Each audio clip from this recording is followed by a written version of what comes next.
KWFN and KWFN HD1 San Diego. Annie Heilbrunn here. Catch up on Padres news and all sports throughout San Diego on the Annie and Elston Show, 10 a.m. to 2 p.m. daily on 97.3 The Fan. And Odyssey Sports Station.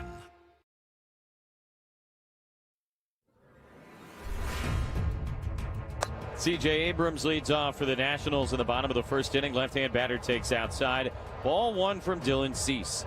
Great to see Cease able to go and make the start even after the hour 16-minute rain delay in the first inning. Cease is ready. Here's the 1-1. Swing and a ground ball to the right side. Cronenworth way off the line has it. Long underhand feed to Cease in time. And a 1-2-3 fifth inning. I feel like after the fifth, it kind of starts getting serious. Young swings, misses, strike three. 100-mile-an-hour fastball.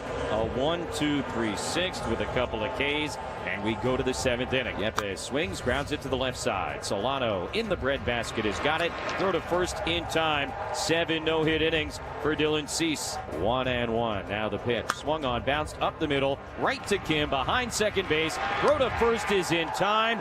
8 no-hit innings for Dylan Cease. All right, here we go. Bottom of the ninth inning in Washington. The number 8 hitter, Ildemaro Vargas, will lead off against Dylan Cease. 2-2 to Vargas. Here's the 8th pitch of this at-bat. Swung on, kind of a half-swing roller to second. Charged by Bogarts. He's got it. Gets rid of it quickly. In time, one away in the bottom of the ninth innings. Swings at the first pitch, grounds it to short. Kim lets it roll to him. He's got it. Throw to first is in time. And Dylan Cease is an out away. Here's the 1-0. Abrams swings to right field. Johnson coming in. He's got it, and the ball game is over. No hits for the Nats. Dylan Cease throws a no-hitter. The second no-hitter in Padres history. On a rainy Thursday in D.C., the Padres will celebrate. Cease came close time and time and time again, and today he gets it done. There'll be a sea of San Diegans celebrating back home today.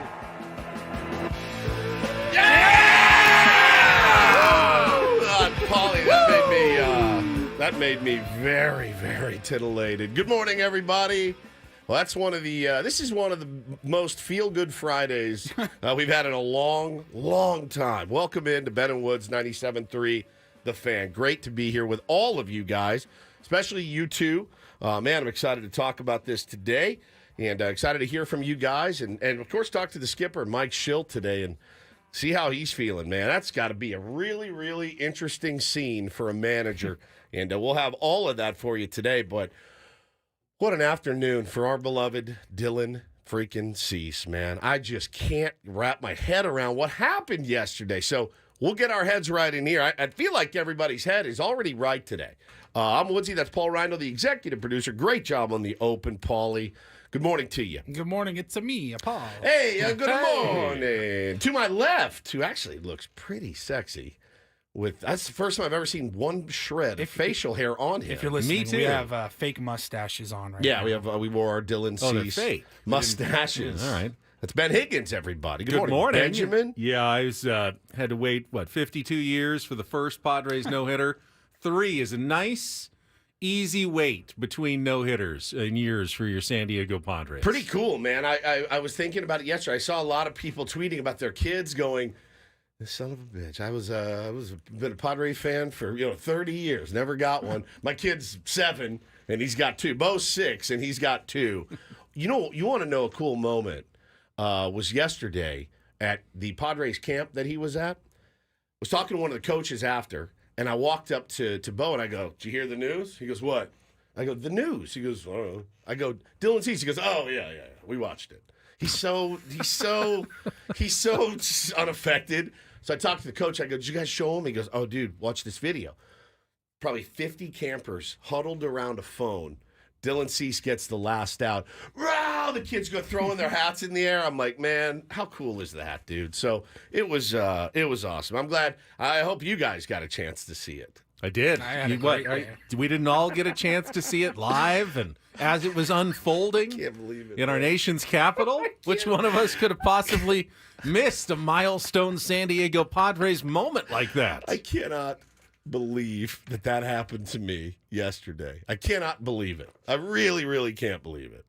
No, my missus and I were in marriage counseling with our beloved physician. She's fantastic. And we were sitting in the lobby. I've been watching the game all day, and so I had it on my phone. And I go, oh, my God. Like, from my house to the place is 5 minutes. Listening to Jesse. So I went in and I go, babe, look, got a no-hitter. Started the 7th inning. I think he was at 87 pitches. She goes, oh, wow. I go, yeah, he's not. It's 87 pitches. He doesn't have enough. They're not going to let him do it. He may have enough in the tank, but they're not going to let him have it. Gets the first out of the 7th. Door opens. We go back. So I flip my phone over. I'm listening. You're present. I'm present, fully present in the moment, not looking at my phone. No notifications on my watch, nothing. Just present. And I flip my phone over when it's over, and I go, oh, my God, he got it. Oh, my God, he got it. He got it. You guys had blown me. I had 100 text messages, and I go, babe, we missed a no-hitter. Huh. She's like, you are kidding me. I go, nope, no, we missed a no-hitter. And so I had to go home. We record every game, so I had to go home, rewind it, watch it. I already knew it happened, and I still was, like, throwing up through my hands. Like, it was I don't crazy. know about Ben. To me, I felt pretty friggin' confident like it was going to happen. He was so locked in. There was really no doubt in my mind. It felt, once he got through that 7th, I think I go, oh, he's got this. If he comes back out, he can do it. The pitch count wasn't too high. Right. And you went back and watched. The cameras were showing the dugout, and like he was giving handshakes. He was done. He was done. After Mike 7. Shildt took him out of the game. He took him out of the game. And when he came back out for the 8th, he got through the 8th in like 9 pitches, I think, 8 or 9 pitches. And I go, well, if he goes out for the 9th, he's going to get the no hitter. Yeah. Yeah. If he comes out, he was all over it. I did bring in the newest bit. It's the Rally Roach. Sammy was talking about that yesterday on the Eco Water SoCal pregame show. Now, I don't know if you guys know this. This isn't a real one. It looks real, If though. it was real, we'd all be screaming right now. Yeah, this would never happen with a real roach. But I had just bought these for my kids in Joshua Tree. Watch this. It's on wheels. Oh. Ready? Oh. You like pull it back. It'll and run it to shoots you. Off. It'll run to you. Beans in the chat says you were on your phone in therapy. No, I just said that I wasn't. I was present. I flipped my phone over, so I missed the no-hitter.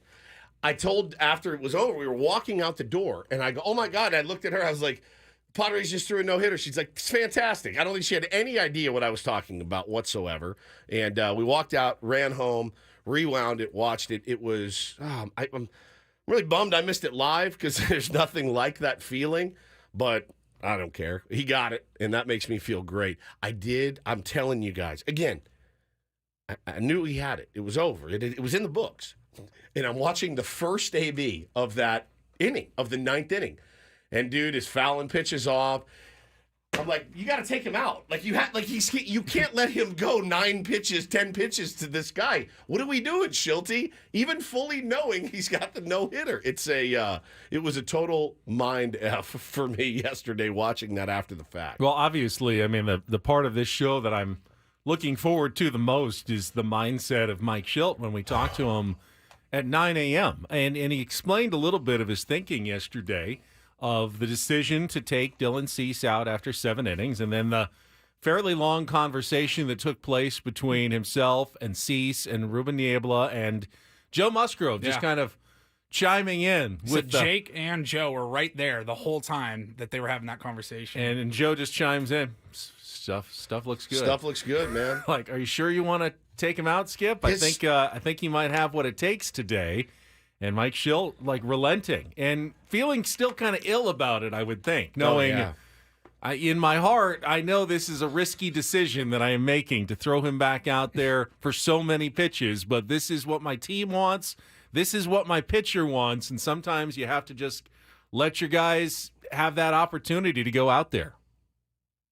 It's incredible, man. It's just incredible. Dylan Cease goes out and spins a friggin' no-no yesterday. Talk about Joe was sitting right there kind of helping encourage Shildt to let him go out there. How about I didn't even notice they're roommates. I didn't know that either. Dylan till Cease is yesterday. renting the guest house at Joe's house. Yeah, and Joe's rent's going up. I'm like, the So two good. Padres no-hitters, the guys live together. That's incredible. Can I get a room there? I'd like to do some special things. That's pretty It's amazing. the House of Horrors for hitters. No doubt. No doubt. House of what? Horrors. Whores? Horrors. Horrors. Okay. I thought you said Horrors. I mean, you never know. But it was awesome. It was awesome. Padre fans across the country. There were so many. There were some tier ones that were in the house. Our buddy Dominic was there.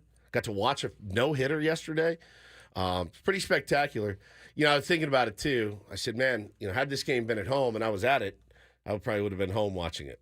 That's the bummer about me. I've only stayed to one game. You wouldn't have even made it through the rain delay to the bottom of the dude, I would have first absolutely. I would have sat down in my seat. It would have started dumping. I was like, "That's it. I'm going home. Let's watch this on TV. We're gonna get this sweep, and I'll just watch it from the comfort of my drive home." I was gonna say it's the first Padres no hitter with like full fans because when Joe threw his, they were still in limited fans at the start of the 2021 season. Yeah. It was like a pretty empty ballpark in Arlington there. But then again, there weren't that many fans at Nationals Park yesterday either. After the official, after 12,000. After the whenever rain it was delay, announced, it was like a fraction of and that. about half of them were like kid campers. Yeah, and yeah, I don't even know if they stayed for the end of the game. Yeah, so they announced 20,755. Bro, those last few innings when they would show the crowd, More like 755. there was like 700 people. Yeah, it was crazy. People in the chat, look, I mean, they're like, hey, give some shout-outs to Campy. We were going to analyze this later, but we're here. It's the start of the show. Everyone's feeling good. You absolutely have to give Luis Campusano a shout-out. And I'll tell you, man, I was watching the game early, and those dudes, they were not really on the same page early. Campy botched. You see that he kind of botched an early strike, a little bit of frustration. Dylan was shaking him off. They got on the same page. Bro, somebody made this point on Twitter, and I thought it was an elite point. I think it was our buddy Chad. Did you see the foul ball that he ran over to the net? The ball ricochets off the net, hits him in the face, and there's blood. that's with nobody out in the ninth with inning. nobody out in the ninth inning. The trainer starts to come out, and he's no, I'm good. Because you do not. The last thing you bro, want is a 4-minute delay while Cease is Yes, sitting there and they're stewing on the mound. They're looking at his lip, and it's just a little bit of blood. And he, unless I can't see anymore, get back in the dugout, leave me alone. Confession time. How mad were you guys when Ha-Seong Kim hit that double in the 8th? I was livid.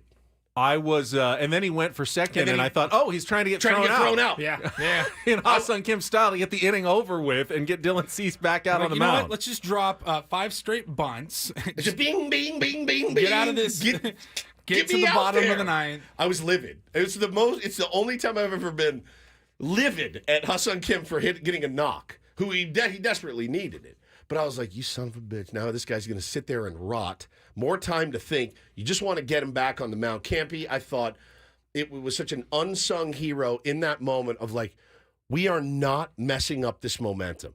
I'm not going to get this guy off his game. Watching Dylan calm himself, you could see the wheels turning, obviously. This has happened to him before. And that's a really fascinating story that we'll get into as well. But I'm so happy for him. Such a good dude, such a weird dude. So glad he's here. Don't know what this means long term, except, man, he threw a no-hitter yesterday against to sweep the team that has done nothing but run their mouths about the San Diego Padres. And the irony was not lost on me watching them celebrate at Nationals Park boisterously, vociferously on the field after a no-hitter. It was not lost on me. And I'm just so happy for him and Campy and all the guys. Xander Bogaerts and Jackson Merrill with a couple of elite plays. Oh, it's a great point because obviously, the Nats, the whole point was, hey, you're on your home field, you win, you get to celebrate how you want. Correct. And the Nats were mad about it. And we said at the time, if this had happened in Washington, you have maybe a more muted celebration where there's 3 exceptions to the road celebration rule. right. Clinching a playoff spot. Yep. Clinching a playoff series. or throwing a no-hitter. Throwing a no-hitter. Yeah, and those are the times that you can actually celebrate as much as you want on someone else's field. And, to his credit, I ripped this guy pretty hard. Grant Paulson, who's a writer in D.C., he had, I don't know what kind of seats they give the writers there, but this dude was like front row by the on-deck circle, and he's the one he was really going off on Profile last series. He had a like he was right here staring at the mound, and he goes, well, there's a no-hitter. I've never seen one before. At what point do I start rooting for the no-hitter? And it was in like the 8th, and, people were like, no, you can't do it. He's like, screw that, dude. This is history. Yeah. And he was really complimentary, and that's the cool thing about a no-hitter, too. You're out there, and some guy's shoving on you, like, you know what, man? Well done. Unless it's Clayton Kershaw or something, but, it's Padres have had several thrown against them here. Like, it's only natural, right? Even if it's a division rival, like Tim Lincecum, it's natural. When he's out there for the 9th, like, you're like, this sucks, but it's history. Might as well get it now. It's You've come this far. Yeah. Like, unless it's a 1-0 game or something. Look, anybody on the Dodgers ever does it? Mm-hmm. I ain't tipping anything. No.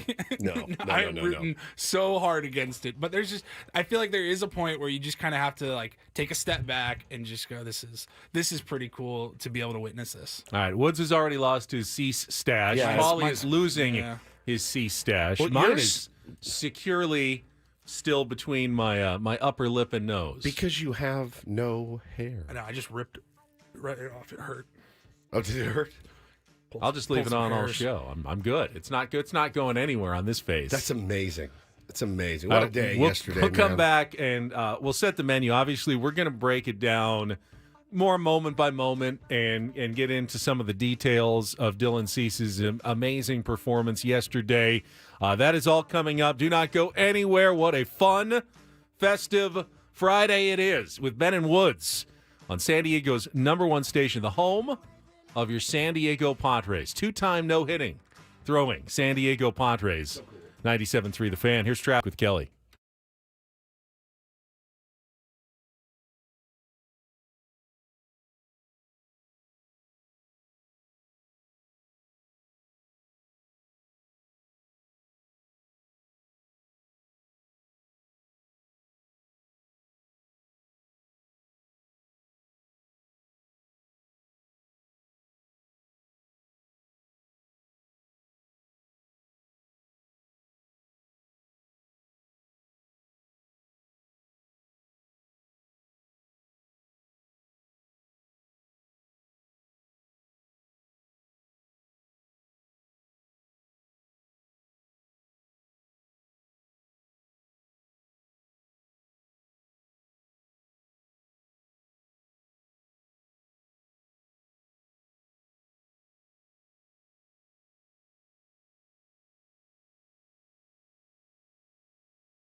You got to read that. You got to read that thing in the chat that happened to Justin yesterday. Pretty amazing. I mean, you had your story about why you missed the end of the no-hitter yesterday. Yeah. Justin's got a pretty good excuse as well. Justin in the chat told his story. He was at the. Yeah, I got it. I got it. Said, oh, you got it. Yeah, I got it right here. I set the scene. It's my dad's birthday, and my wife and I are waiting on the doctor to enter the room to perform the ultrasound to see my child for the first time. 2 outs in the ninth, and the doctor walks in the same time Abrams walks up. I had to put my phone away, missed the last out, but got to see the healthy baby wiggling around. That's a good omen, man. right? It's That's a really good omen. Really good omen. You of course, if it's a boy, yeah, Dylan. Dylan is a cool kind name. of has to be the name, right? It's a cool name. It's even always the been a girl, cool name. actually. Oh yeah, It works both ways. It really does. Dylan for a girl is really, really, really nice. You can have a baby every 9 months, so you don't get a no-hitter. But it's his first. Ben, put your light on over there, buddy. You look a little dark and sad. There it is. There's my guy. There he is. Sweet You didn't angel. realize it was off. Yeah. It's congratulations that's awesome. to Justin and his bride and his baby. Hopefully everything is healthy and everything else. But yeah, I mean, I really think Dylan would be a no-brainer, like a total no-brainer for if that's what happened to you. Like that's just good vibes right there. And hopefully one day you'll get to watch no-hitter yourself with little Dylan, as I did with my son Jack. Oh, I'm so jealous, yeah, dude. got to sit there and watched almost the whole game with him, including the final out. We both jumped up, high-fived. Very cool moment. Father-son opportunity to do that. And Padres fans know as well as any. You have no idea when or if you'll get another chance to cheer on your team at the end of a no-hitter. Someday it'll happen at Petco Park, I'm sure. Yeah, that's got to be the next step. Someday. A home no-hitter is supposed to be the next one. So will it be Cease? Will it be Michael King? Could it happen later this year? That would be something. But let's not get too greedy. You said yesterday you were going to get greedy. Boy, you got greedy. I did get greedy yesterday. It paid off for you. You said at first I said I want 2 out of 3, and we got 2 out of 3. We got 2 out of 3 in Cleveland. And he said, I normally don't do this, but I want to get greedy today. We got to take it to Patrick Corbin. And you got greedy. Not only did you get Patrick Corbin in the first, that's all you got, but you got a no-hitter, Benny. Now, you grew up in San Diego, man. You're probably mad at me and Paulie. Like, you never got to see any. You had it done against you so many times, and to get 2 of them in the last 5 years is just astounding. And it was something I really wanted to see as a kid. I mean, I remember going to games at Jack Murphy, and it was like the 4th inning. It was like, oh, we haven't allowed a hit yet. Maybe this will be the day. Much too early. Do you remember off the top of your head? Because I know CY got really close. He got real close. Were you at that game? I was not at that game, but I was already covering the team at that point. Yeah. But I definitely remember that game when he got so close. Yeah, it feels like a lot of the more recent vintages were the opportunities. There weren't even a ton of deep chances. Yeah. When I was like a kid, offenses were better back then, and I just felt like there weren't that many chances for the Pirates. I think Bruce Hurst, I think he had got one close. Fairly deep in and got close at a game I might have been at. But yeah, this is the golden age of Padres baseball. Randy Jones took one 7 1/3. 7 1/3. I'm not Back in quite old enough to see 1975. Randy. I'm just going through the close ones. Yeah, go through the close ones. Andy Ashby got through 8 innings 8 in 1997. CY got through 7, got through 8 1/3, got through 7 2/3. He's been real close a few times. Ash? No, CY. CY. Tyson Ross, I remember that one. 7 2/3. I remember that. Yep, that was Jordan Lyles. Jordan in Lyles. 2018. Oh, that's what I remember. 7 1/3. That was the Yes. unexpected one. That was very. We were like, this SOB's going to do Chris it. Paddock went 7-0 hit. Yeah, in he did. 2019. Loud thunder, heavy rain. Odrisamer Despaigne. 7 2/3 in 2014. Wow, dude. Wow. Kevin Brown? No? Kevin Brown. I mean, he was dominant, but I don't remember God, no. ever a really deep no-hit bid. But he was only with the Padres for one season, so Yeah. really good season. But I don't think there were any no-hit threats. Friars on the Farm says the one pitcher back in the 70s that was 1 out away, he ended up becoming a dentist. Steve Arlen. Dr. Steve Dr. Steve Arlen. Arlen. Yeah, that's right. Now, if I had only gotten the chance to be a dentist for one day, that would be Moonlight Arlen. You know, I would see Dr. Arlen around town, and a toothbrush would find its way into a kid's pocket. That's crazy. Ray's dude. daughter has a cavity, and he needs to come off the field and fill it. Oh, you can't go back, Ray. Steve, you Dr. can't go- Steve, you can't go go back. man. I'm so sorry. Our buddy so Ryan sorry. Cohen is in the chat. Oh, dude, Says sweet he little angel. faked an illness to get out of playing a high school baseball game so that he could sit in a porta potty to watch the end of Jordan Lytle's perfect game bid. And that was a long walk back to the dugout after he lost it. That is just, he's like, Coach, it's bubbling, dude. I don't know what I'll be in the crapper if you need me, man. I'm sorry. I'm so sorry. Really cool to see him yesterday getting celebrate that no hitter. Yeah, See that video? 100%, It was awesome. man. He's our guy. All right, coming up on the program today, our Padres wrap-up, and we'll get all the highlights. Paulie's already put together such an amazing montage, but we'll go through.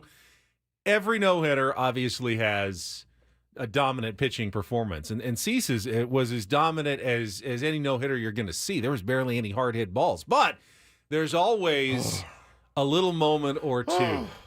You know, the blooper that either goes your way or doesn't go your way. The ball that is fielded cleanly or not fielded cleanly. And the Padres had a few of those moments that could have gone against Dylan Cease.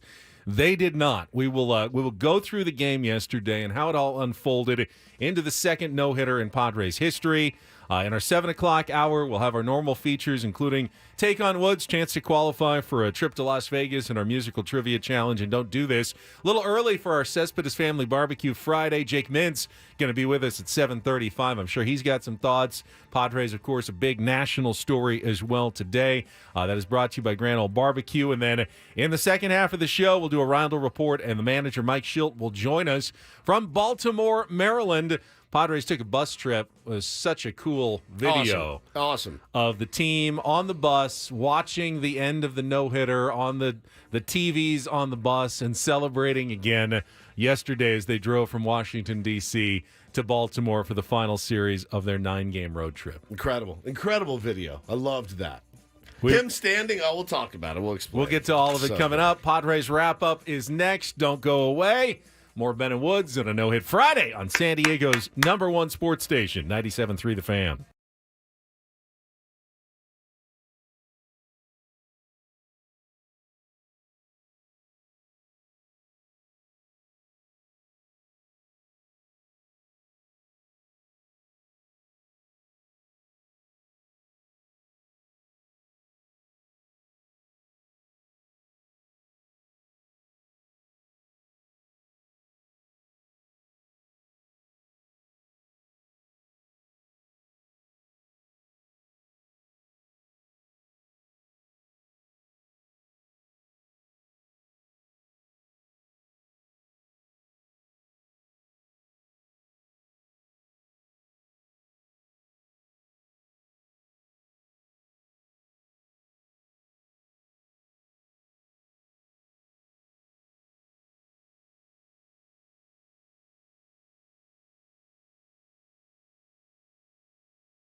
Perhaps, I mean, even slightly overshadowed by Dylan Cease's accomplishment yesterday is what he has done for his last 3 starts, which now go down as one of the best 3-start stretches by any pitcher in baseball history. Ever.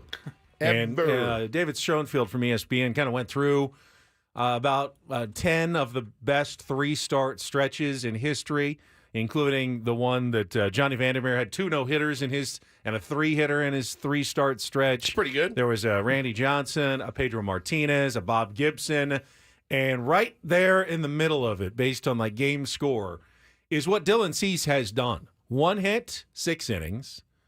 1 hit, 7 innings. No hits, 9 innings. 30 strikeouts in 22 innings. 2 hits total. God.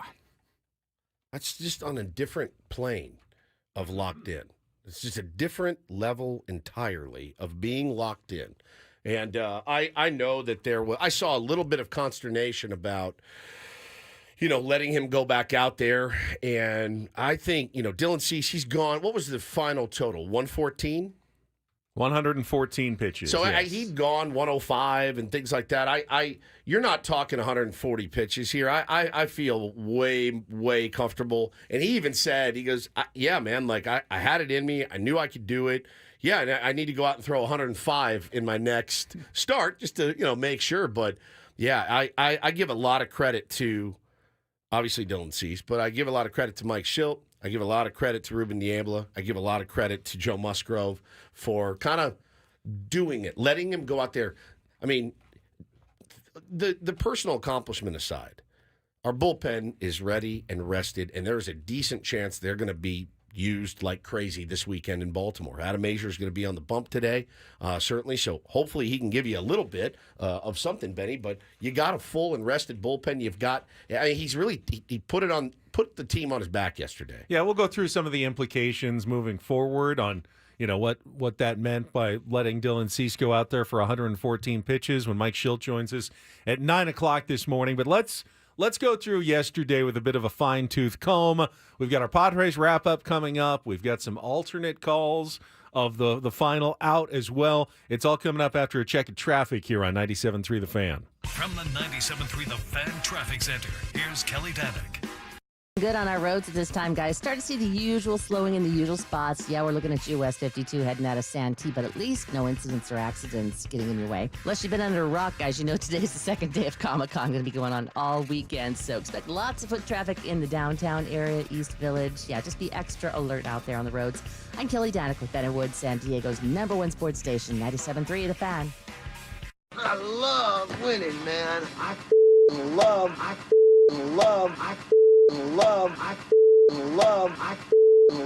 winning. You hear what I'm saying? It's like better than losing. Oh my God, I'm so stiff. Miss any of the Padres win yesterday? Ben and Woods didn't. What up, crew? We've got you covered with all of the highlights. I like it when the Padres win. Yeah! Yeah! It's the Padres Wrap-Up, presented by Hamul Casino. With thrilling slots and tables and all the best rewards, Hamul Casino has all the fun you're looking for. Hamul Casino, fun above all else. Yeah! Give me a do damage.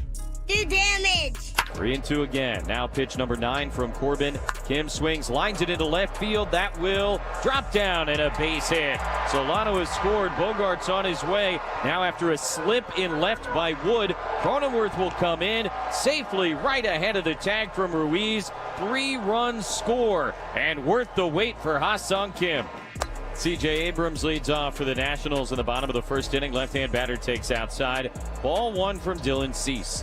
Great to see Cease able to go and make the start even after the 16-minute rain delay in the first inning. Here's the 1-2, and Yepes pops it up off the handle of the bat, shallow center. Bogart's awkwardly going back, reaching for it, basket catch, couldn't make the play, but Merrill grabbed it out of the air, 1 away. Cease is ready. Here's the 1-1. Swinging a ground ball to the right side. Cronenworth way off the line. Has it. Long underhand feed to Cease in time. And a 1-2-3 fifth inning. Young swings, misses, strike 3. 100-mile-an-hour fastball. A 1-2-3 sixth with a couple of Ks. And we go to the 7th inning. Yepes swings, grounds it to the left side. Solano in the breadbasket has got it. Throw to first in time. 7 no-hit innings for Dylan Cease. 1-1. Now the pitch. Swung on, bounced up the middle, right to Kim, behind second base. Throw to first is in time. 8 no-hit innings for Dylan Cease. All right, here we go. Bottom of the 9th inning in Washington. The number 8 hitter, Ildemaro Vargas, a switch hitter, batting left-handed, will lead off against Dylan Cease. Swings at the first pitch, grounds it to short. Kim lets it roll to him. He's got it. Throw to first is in time, and Dylan Cease is an out away. Here's the 1-0. Abrams swings, lines it into right field. Johnson coming on. He's got it, and the ball game is over. Dylan Cease has no hit the Washington Nationals. On a rainy Thursday in D.C., the Padres will celebrate. They have mobbed Cease on the infield, and the Pods sweep the Nats with a 3-0 victory.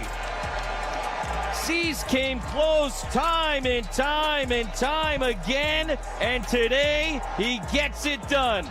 I mean, right now I just feel happy. I mean, I don't know how else to describe it. It really is. It's almost too good to be true. And just I don't even know how to feel right now. Dylan Cease on with our Sam Levitt on the postgame show yesterday, and we'll play more of that for you coming up here, I think, at the top of the hour.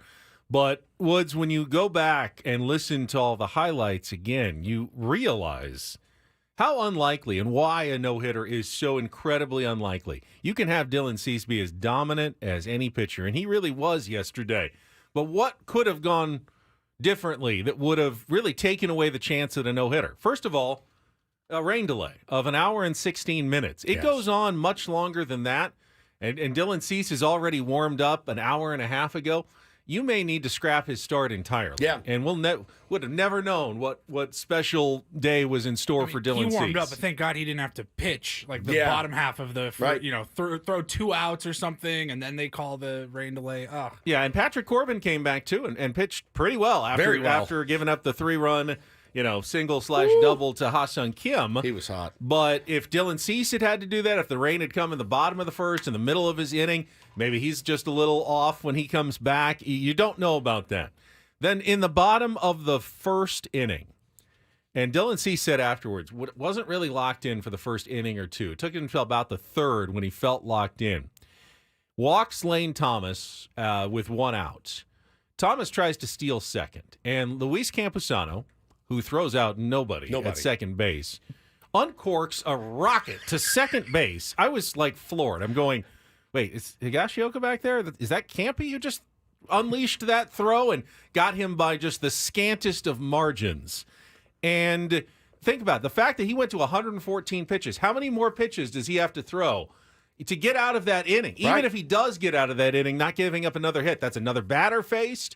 That's another 6, 10, who knows how many more pitches he needs to throw to get out of that inning. Maybe Mike Shildt can't be talked out of taking him out of the game because he's at 99 or 102 pitches through 7 innings, and he is done. So Campy right there, hidden little moment that helps set up a no-hitter.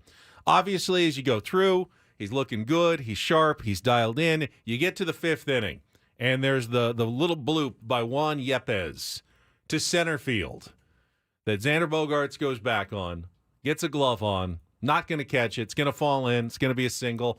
Oh, it's a tough way to lose your no-hitter, except Jackson Merrill, always hustling, always there, using his speed. 1-2, and Yepes pops it up off the handle of the bat, shallow center. Bogaerts awkwardly going back, reaching for it, basket catch, couldn't make the play, but Merrill grabbed it out of the air, 1 away. It's the old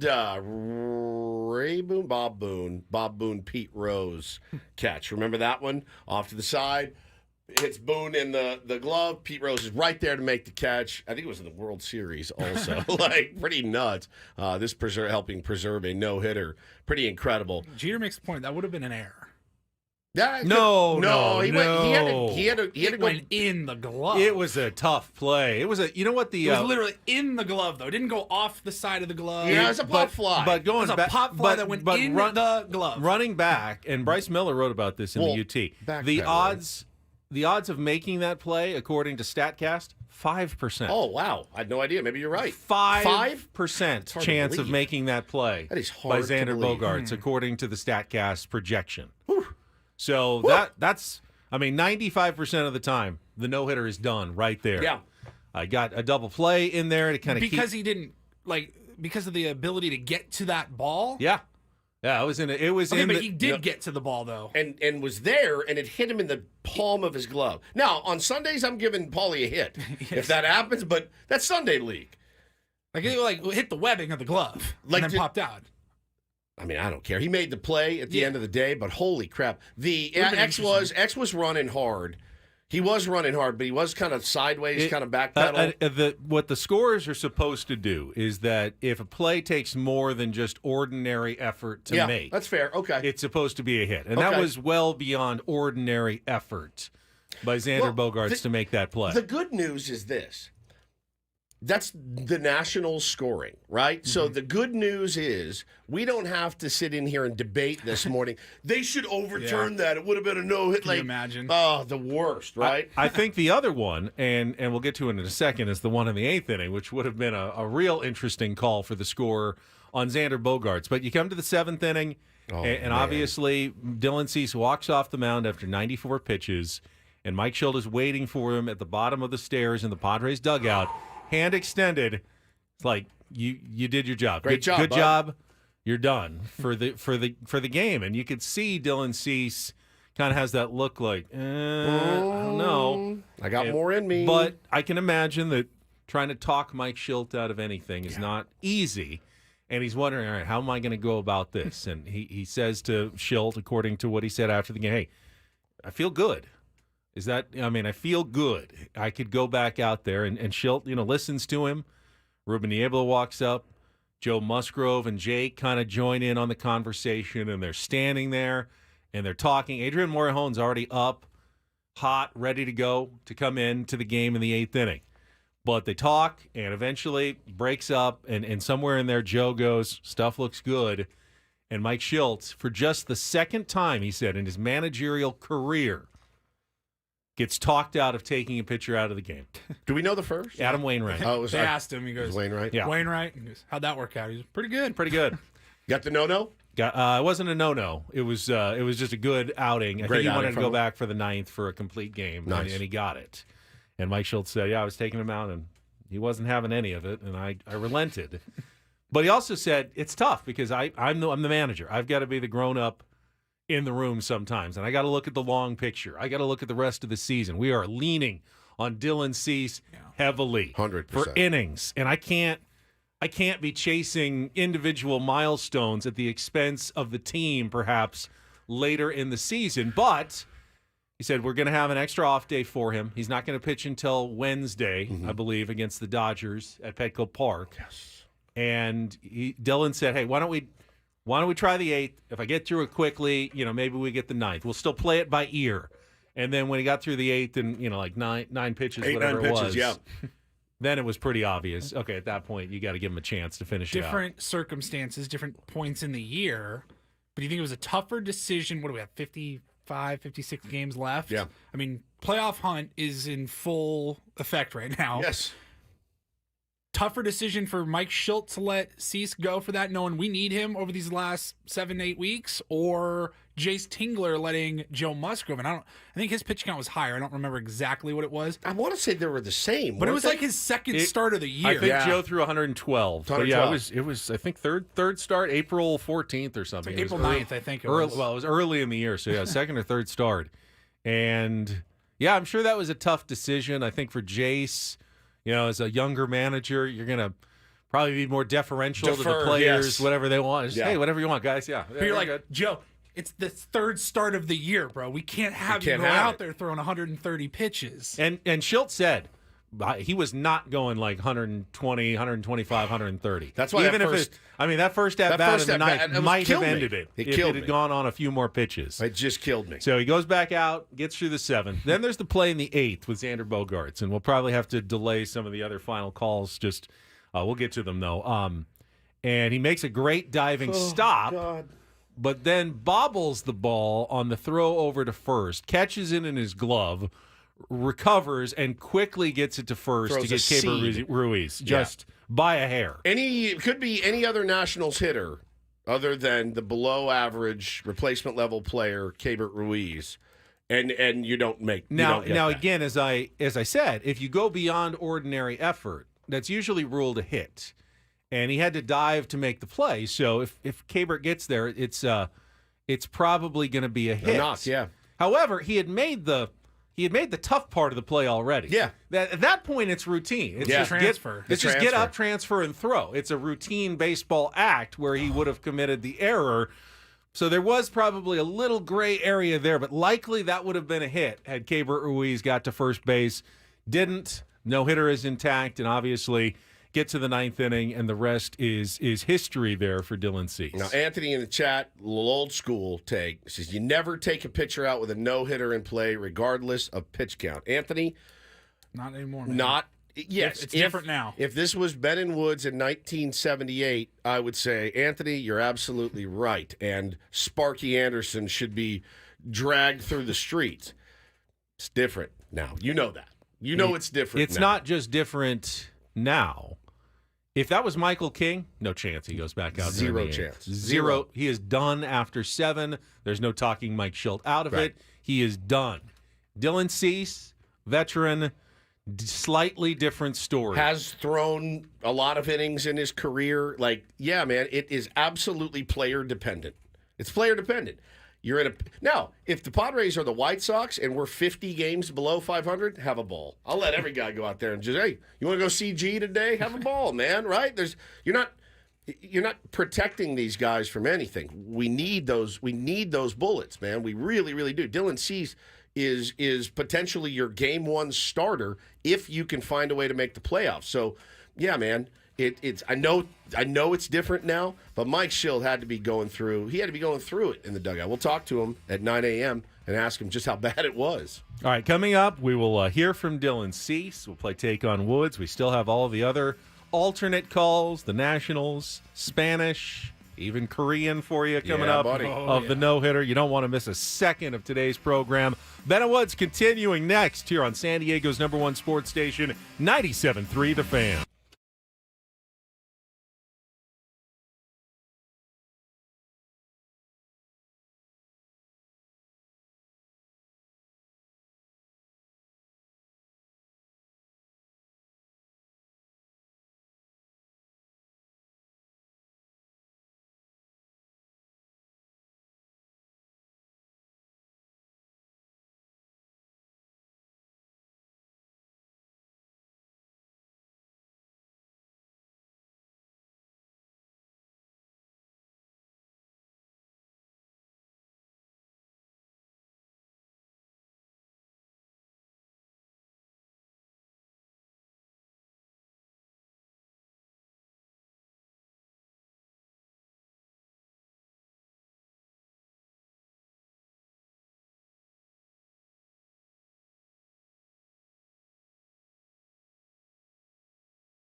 One of my favorite things yesterday after the game was over, saw the call Jesse Agler made, but the video of him so cool. Actually making the call, Dave Marcus turning on the phone and recording it, and then I found it was Paul who put that together with the little screen. Jesse just texted it to me. Sent me the video. It was so amazing to see Jesse and kind of rocking back and forth and how tense and excited he is. And his call, you've heard it, I think, 2 or 3 times already this morning, was spot on, outstanding. One of those moments that he knows will live on forever. You want to nail it.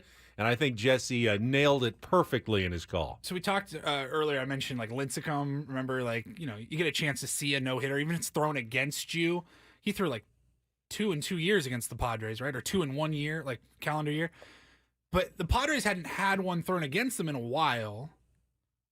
Joe threw his in 2021, but Jesse wasn't there. Right. He called it, but he called it remotely. Called it from here. That's the first one he's probably called, right? I believe in person. Yeah, it's the first time he's seen it. It's the first Padres no-hitter, like Dave Marcus, who has been engineering Padres broadcasts for, 35 years? I mean, a long time. Has never seen a no-hitter in person. He travels to every single game. Good Lord. But not to the Joe Musgrove game because, of course, of COVID and still coming out of it in early 2021. So many people with the Padres had never seen one, and this was their first opportunity. So that was cool. Wow. Paulie has compiled some of the other final calls of the no-hitter yesterday. So, Paulie, just take us through your list of what we've got. Well, you heard Jesse earlier. I kind of, in the show open, we kind of actually split a little bit of Jesse, a little bit of Don. Which was great. So here's Don's full call on TV last night. Abrams to right field. Johnson coming in. He makes the catch. No hits for the Nats. Dylan Cease throws a no-hitter. The second no-hitter in Padres history. There'll be a sea of San Diegans celebrating back home today. I like no hits for the Nats. It rolled right off the tongue nicely. Well, speaking of those Nats, and we've been talking about it all morning now, calling the home, being the home team, the away team, throwing a no-hitter. How do you do it? Are you bummed? If you're the broadcaster, do you play it down the middle? Are you excited even? Well, here's how the radio call for the Nationals went. The right-hander rocks and kicks. Cease fires. Abrams swings and lines into right field. Johnson coming in. He's there and he makes the catch. And Dylan Cease is mobbed by his catcher Camposano. And here come the rest of the Padres, jumping up and down as they drift back toward the third base side of the mound, out toward shortstop. In a hopping celebration for right-hander Dylan Cease, who's thrown the second no-hitter in San Diego Padres history. It's well done. I think so. It's really well done. By the way, credit to Mark Grant and credit to Tony Gwynn Jr.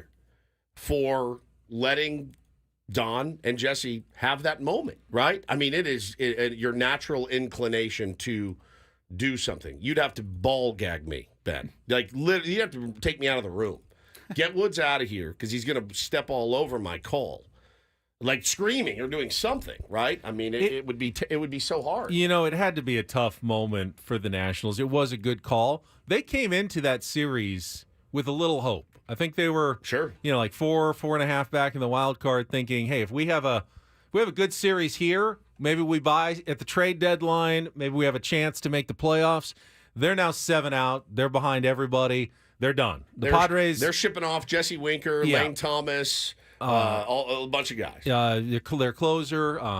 They already shipped their closer out. Well, they have another closer. Kyle Finnegan. Kyle Finnegan's on his way out. Floro is probably available. Padres might be interested in a couple of those guys. One or both of those guys. But their season effectively was ended by the Padres over these last 3 days. So that's tough. And it was still a very good call. Of course, we have the foreign language calls. I don't know if the color analysts are quite as disciplined as Tony and Mudd were. Right. But let's go. We got the Spanish language. Was Eddie on the call? Eduardo Ortega? Yes. All right, great. I'm glad Eddie got to call it. La figura central va por su 10ª victoria. Dylan Cease se ha colocado a un out del 27. Inolvidable. Lanza. Batazo corto al jardín derecho. Allá viene el jardinero. Captura. Se acabó el juego. Juego sin hit ni carrera. Atrapa Bryce Johnson. Lo logró. Estamos en la capital de la nación. Dylan Cease se cubre de gloria. El segundo juego sin hit ni carrera en la historia de los Padres. Sucede, amigos, en Washington. Oh, you got a little emotional there. Yeah, a little I could hear choked up, that. dude. Twice. I could hear Oh, that. I love that, man. I love that. He's the GOAT. I heard a segundo en la historia de los Padres, second in the history of the Padres there. Nación de Capital, Yeah, something like that. our nation's capital. So cool. Captura by Bryce Johnson out in right field. I'm getting a little bit better on my Spanish listening to Eddie's calls. Good job. Carl said, Eduardo just destroying my AirPods right now. He got fired up, dude. It's hard to move in and out when you get really excited, man. But that was a brilliant call. All right, no color guy stepping on Eduardo either, which leaves just our friends from Korea. Yes. They are always the ones who like to step on each other. Mm-hmm. Let's see how it sounded on the Korean language broadcast of Dylan Cease's no-hitter. Abrams.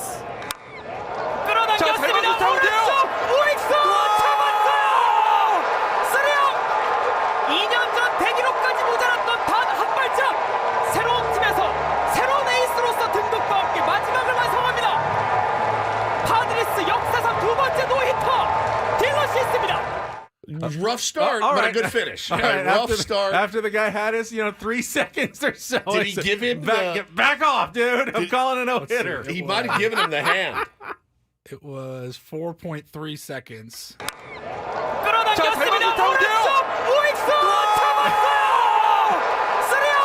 And then he let the man. Then he let his guy have his moment there, calling a no-hitter. Yeah, he gave him the hand for sure. He's like, "Shut up! God, killing me right now." Oh, good guy. Good calls all around, actually, on that no-hitter. That was solid. We need a contestant for Take on Woods. You want to call in right now, 833-288-0973. We're going to play in about 3 minutes, but while you call in, we're also going to hear from the man of the moment, Dylan Cease, who joined our Sam Levitt on our Padres postgame show yesterday here on 97.3 The Fan. Listen in. We're joined by Dylan Cease. Dylan, congratulations on a tremendous start, a tremendous day. Take me through what your emotions are right now. How you feeling? Oh, thank you. Right now I just feel happy. I don't know how else to describe it. It really is. It's almost too good to be true. I don't even know how to feel right now. Dylan, at what point today did you realize that you were maybe in the midst of something special? I feel like after the 5th, it kind of starts getting serious, and then after the 7th, it's like, you're very close. So I try not to think about it too much. It's inevitable. It's inevitable. It's going to cross your mind, but I was just trying to focus more on pitch sequencing and where I wanted to get the ball.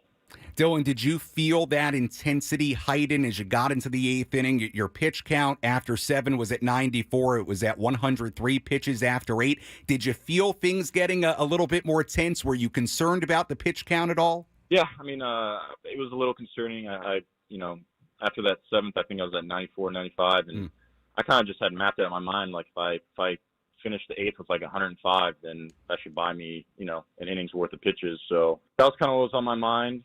And then other than that, like I said, it was just how am I going to sequence and how am I going to execute? Dylan, a couple of years ago with the White Sox, you came one out away. And in fact, it was your now teammate, Luis Ariz, who broke it up. When you think back to that day and you think about what you did today, how sweet is this, considering you have come so close in the past? Yeah, if it happened twice, it would have been heartbreaking, I can tell you that. But, anytime you can do something that's, like that, it almost feels too good to be true.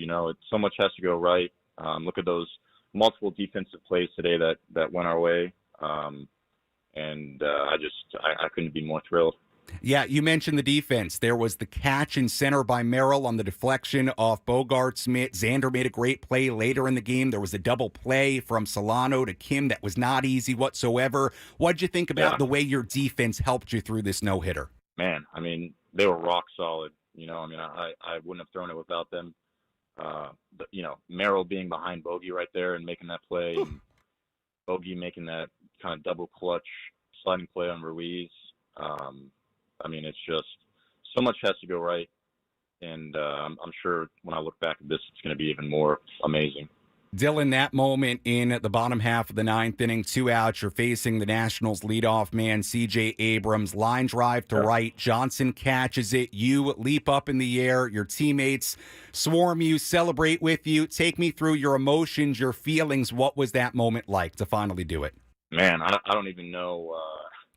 I don't really know how I felt. I was just so happy, and I just kind of let out a scream. I think it was like a primal scream, and then everyone is around me. So I think that was the most fun part is, everyone kind of not dogpiling, but, forming a circle and just being so happy. And I was just screaming yes.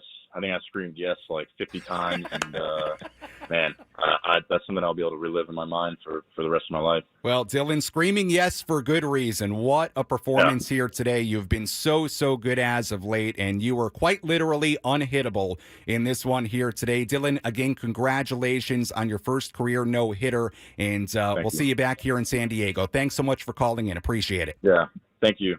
All right, that is, yes, that's a great Dylan Cease with the great Sammy Levitt. My God, I was listening to that live and got chills when I heard it.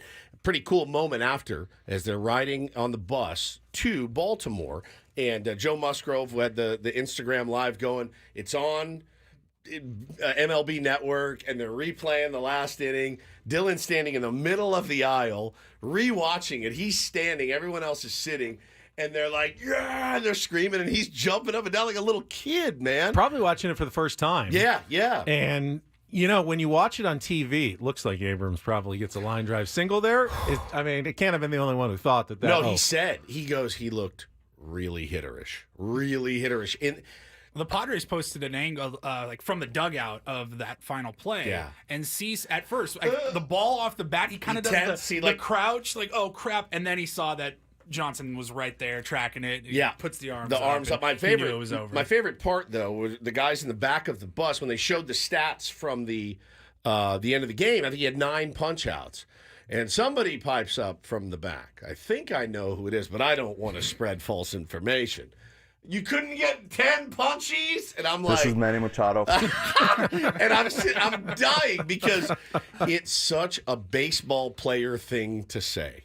You could hit 4 doubles off the wall. Inevitably, your teammates are going to be like, bro, weight room. Come on, man. Like, what are you doing? 4 off the wall? It's embarrassing. You're like, I said 4 doubles. Are you guys kidding me? They're like, that's pretty weak.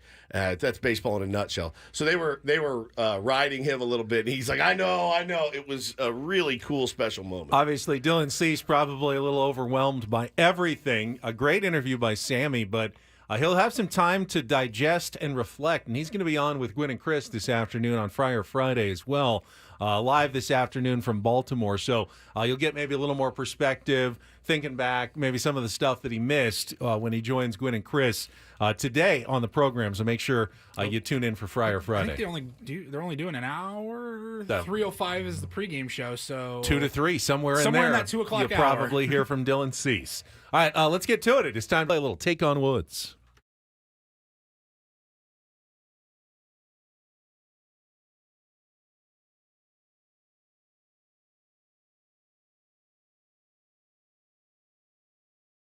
I think I look more like a game show host with my Dylan Cease mustache on. Take on Woods is brought to you by Valvoline Instant Oil Change. It only takes 15 minutes. You don't have to get out of your car. For directions and discounts, go to SoCalOilChange.com. That's SoCalOilChange.com. At random, let's go. Joe, are you there? Yeah, good morning, guys. Good morning, Joe. All right, you're our contestant today, trying to qualify here at the end of July for our drawing. 2-night stay at the Rio Las Vegas, dinner for 2, day bed at the Rio Pool. The Rio is back. New ownership, newly remodeled rooms, 4 sparkling new pools, and a brand new food hall. Book now at RioLasVegas.com. All right, here are your categories, Joe. We've got 3 times a lady. Lady, the key word in those titles. X marks the spot. Songs and artists that end in the letter X. And the afterlife, songs and artists, including the word after. 3 times a lady, X marks the spot, or the afterlife, Joe? 3 times a lady. 3 times a lady. All right, the girls are grown up from last week. Today we are looking for 5 different song titles or artists featuring the word lady. You've got 60 seconds to get as many as the 5 you can. If you don't know an answer, say pass. We'll come back to it if there's time left on the clock. First question is our 2-second song. Paulie is queuing it up right now. You need to give me both the title of the song and the artist to score that point. You go first. Woods goes second. You beat or tie him. You're in the drawing. Joe, are you ready? Yeah, go ahead. Paul, you good to go? All right. I'm good. 60 seconds on the clock in the category 3 times a lady. Joe, your time begins when Paul plays the music. Good luck. Let's take on Woods.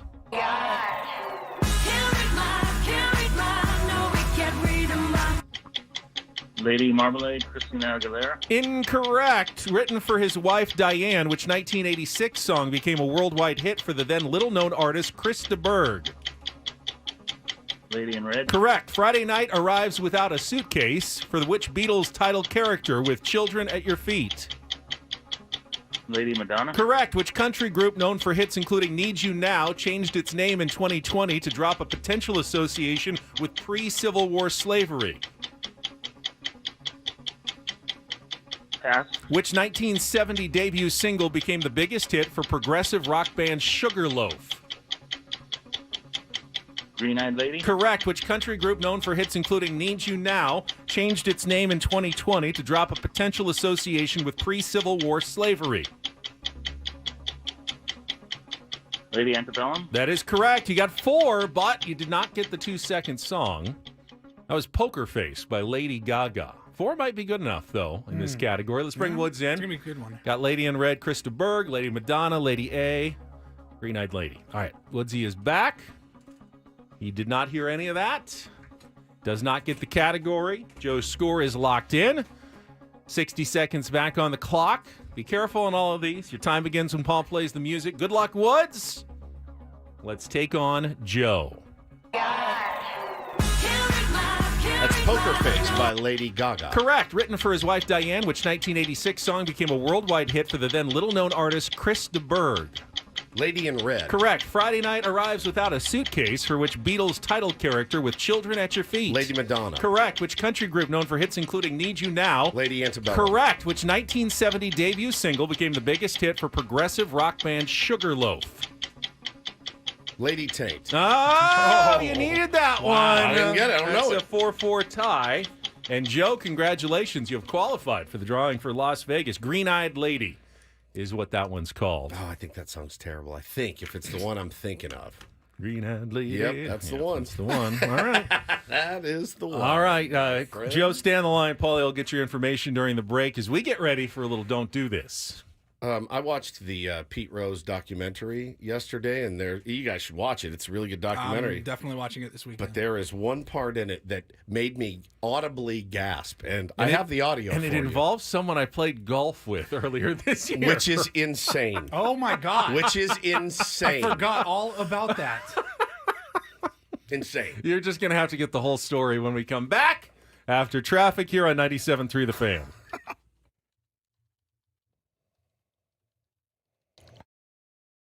Jam, by the way.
Don't forget, Jake from Cespedes Family Barbecue is going to join us at the bottom of the hour. We'll get his thoughts on Dylan Cease's no-hitter and the upcoming trade deadline. First, though. And some moves that have already gone down we haven't even talked about true. yet because of the no-no. Pretty big name. Yeah, pretty big name. Yep. Yeah, first, though, Don't Do This is brought to you by the Craft Taco in Sorrento Valley. What a great day to check out the Craft Taco 100%. today. Some of the best quality tacos in all of San Diego. Go to thecrafttaco.com. Take a look at those happy hour specials at thecrafttaco.com. Woods? Tuned into the Pete Rose documentary. I believe it's called Charlie Hustle or something. It's on HBO Max. It's a really well done documentary, regardless of how you feel about Pete Rose. And it kind of it shows a lot of the old stuff, and they're kind of taking him through his multiple attempts to get back into the good graces of Major League Baseball. What it's not, it sounds like, and this is a good incorporator word, a hagiography. Somebody tweeted that to me the other day.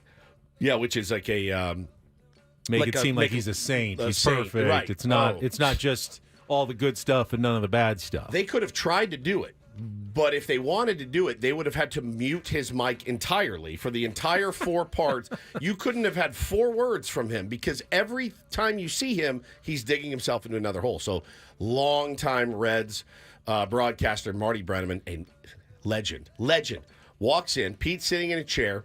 Marty walks in with his wife, Amanda. I played golf with her when you Correct. guys were at fantasy camp, and I had a couple hours to kill. I just went by myself to the Wigwam Golf Course near Peoria there, and they put me together with 2 nice ladies, and turned out to be Amanda Brennaman and I think Marty Brennaman's sister. Yeah. And Marty came at the turn, and I got a picture with Marty, and got to meet Amanda. It was like, cool. They were there for Reds fantasy texted camp. us that, and we were both sitting there speechless. I'm sorry, what? Yeah, it was the wildest thing. So when I saw this last night, I'm like, I think that's the lady that Ben played golf with. But Pete's sitting in a chair. Marty comes up, says hello. And then Amanda comes up, and Pete Rose had this to say to her. Come on, Pete. It's good to see you, though. It's been a while. You look good. Thank you. So do you. Still got them jugs, don't you? They're still a part of me. Yeah, they haven't gone anywhere. You're all sick. You're all both still sick. Sick, old men. He said, in case you missed it, you still got them jugs there, don't you? Still got them jugs, don't you? That's in the... to a woman, a lady. Yes, Paulie, save that for the tournament of drops. Still got them jugs, don't you? Still got them jugs, don't you? He looks her up and down. What's Pete, like 78 years old? 81. 81 years old. Still got them jugs, don't you? Still got them jugs, don't you? I'm going to say it to my wife all the time now. It's my wife. Yeah. Hooter Research. It's unbelievable. She's a very nice lady. Booby prize.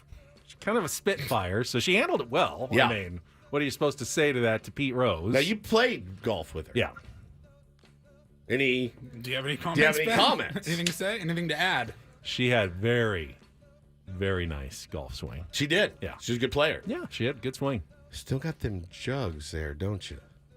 Still got them jugs, don't you? What in the world? Creepy old man. It's unbelievable. My God. When I saw it, I went like this. Ah! I audibly gasped. Like, I was not expecting that. He looks her up and down. Oh, you look good. That's the creepiest He part. does- You he does. didn't get that if you're just hearing this Yeah. audio. No, he but, looks like, her up and down. He Yeah. like sits You look back, good. looks all up and down, and that's what he decides. Those are the next words out of his mouth. All right, Tier 1s, we got to watch the Pete Rose documentary for more. Watch it. Pete Rose. Let's discuss it on Monday, if possible.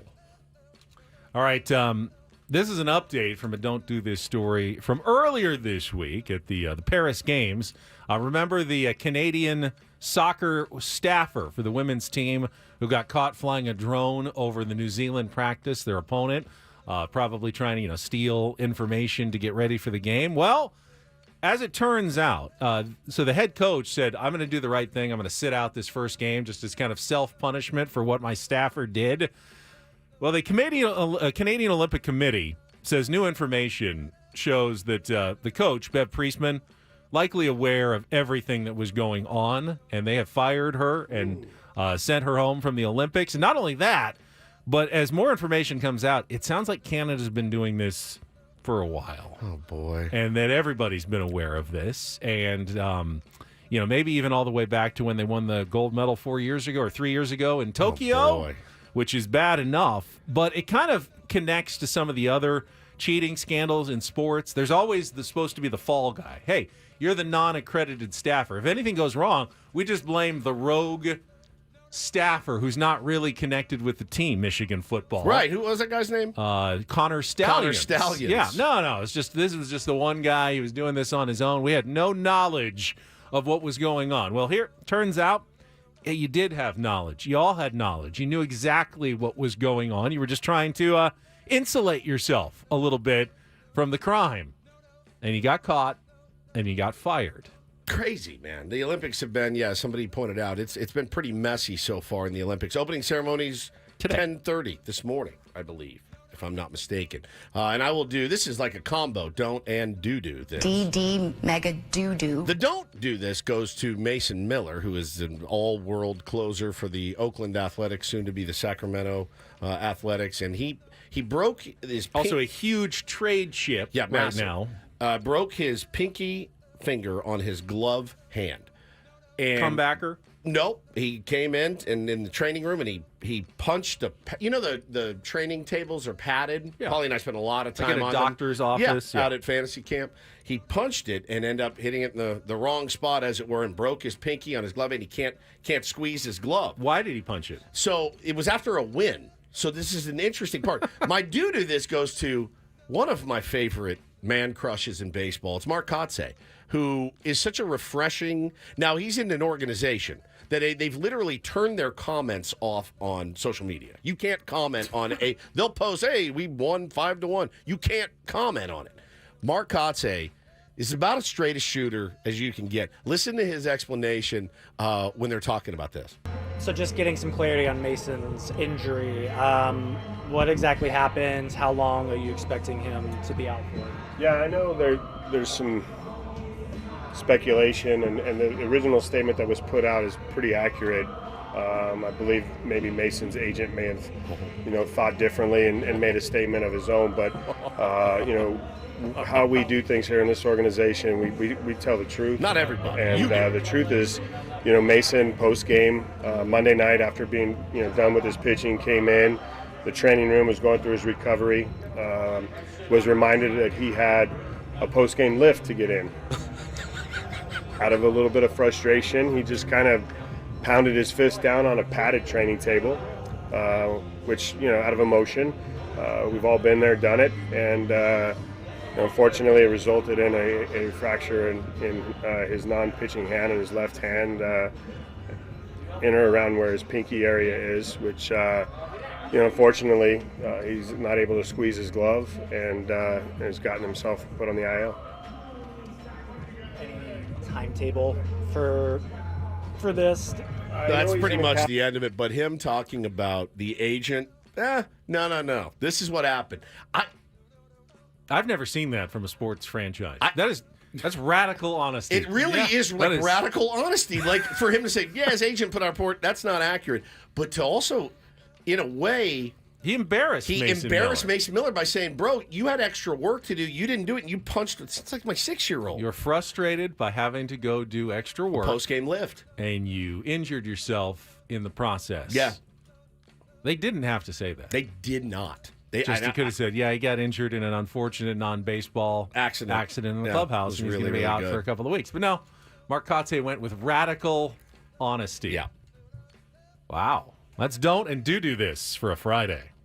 That was Don't Do This with Ben and Woods on 97.3 The Fan. And, maybe hurting his trade value here. The team's now unsure of whether he'll be healthy, moving forward. And that's an interesting choice there by Mark Kotsay.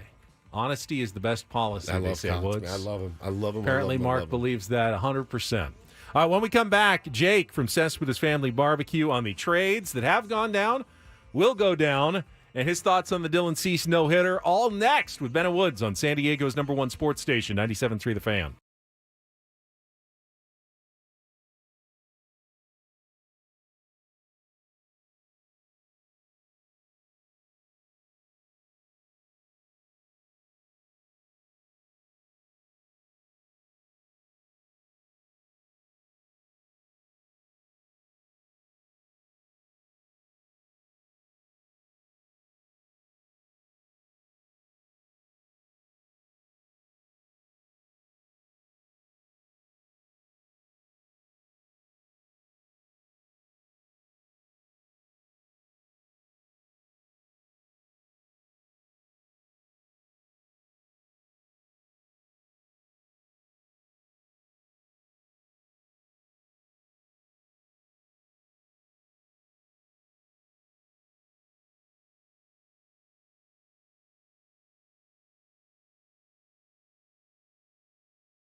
As Woods alluded to, had probably the first most significant pre-deadline trade went down overnight last night, and we haven't even mentioned it in an hour and 40 minutes because of the Dylan Cease no-hitter. Yeah.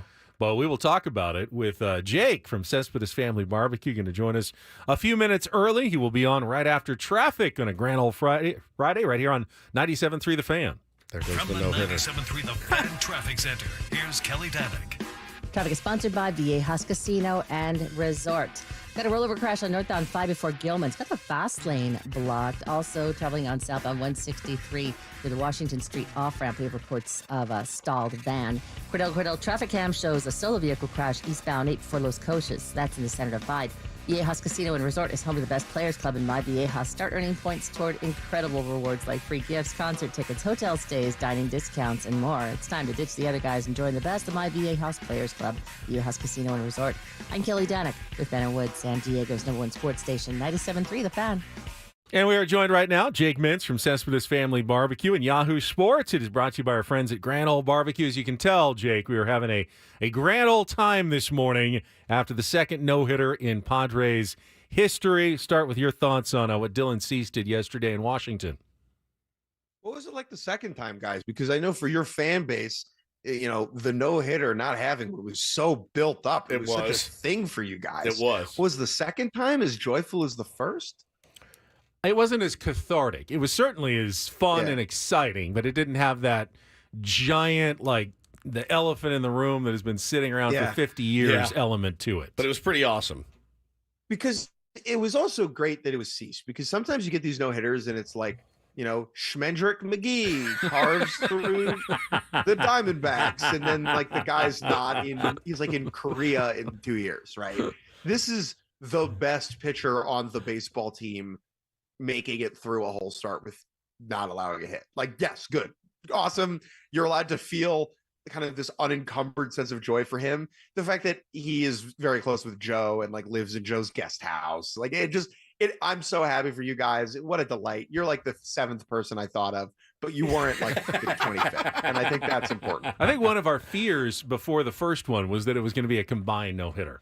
And we just wanted it to be one pitcher, 9 innings and legit. Now they've got 2 of them with 2 significant figures for the Padres. Yeah, Jake, it'd be like the Padres winning their first World Series, but it's in a 60-game season. And according to all the doesn't count. It just doesn't hit the same. According to all the Dodger fans out there, they're like, "Oh, we would have totally given you guys credit if you had won it that year." You wouldn't. You if it's your first one, you want it to be as legit. You don't want any.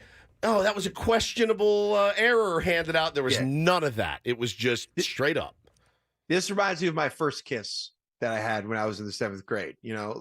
I went for it. It was a real kiss. I don't look back and be like, was that my first kiss? Was it just a peck? Yeah. Right? Did I miss? No, I left it all out there. And history lets the record show. You got all the way to first base. That's right. Yeah, all the way to first base. Got a knock.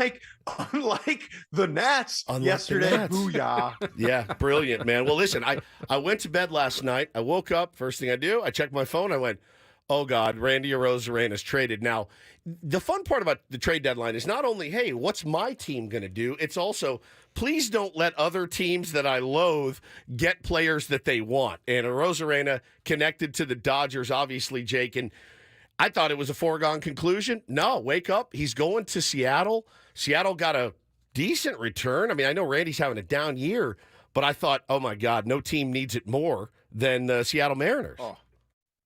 What are you talking about? MLB told me that the Mariners are your guys' biggest rival. Yeah, our natural rivals. Yeah, we don't really care. Yeah, I know.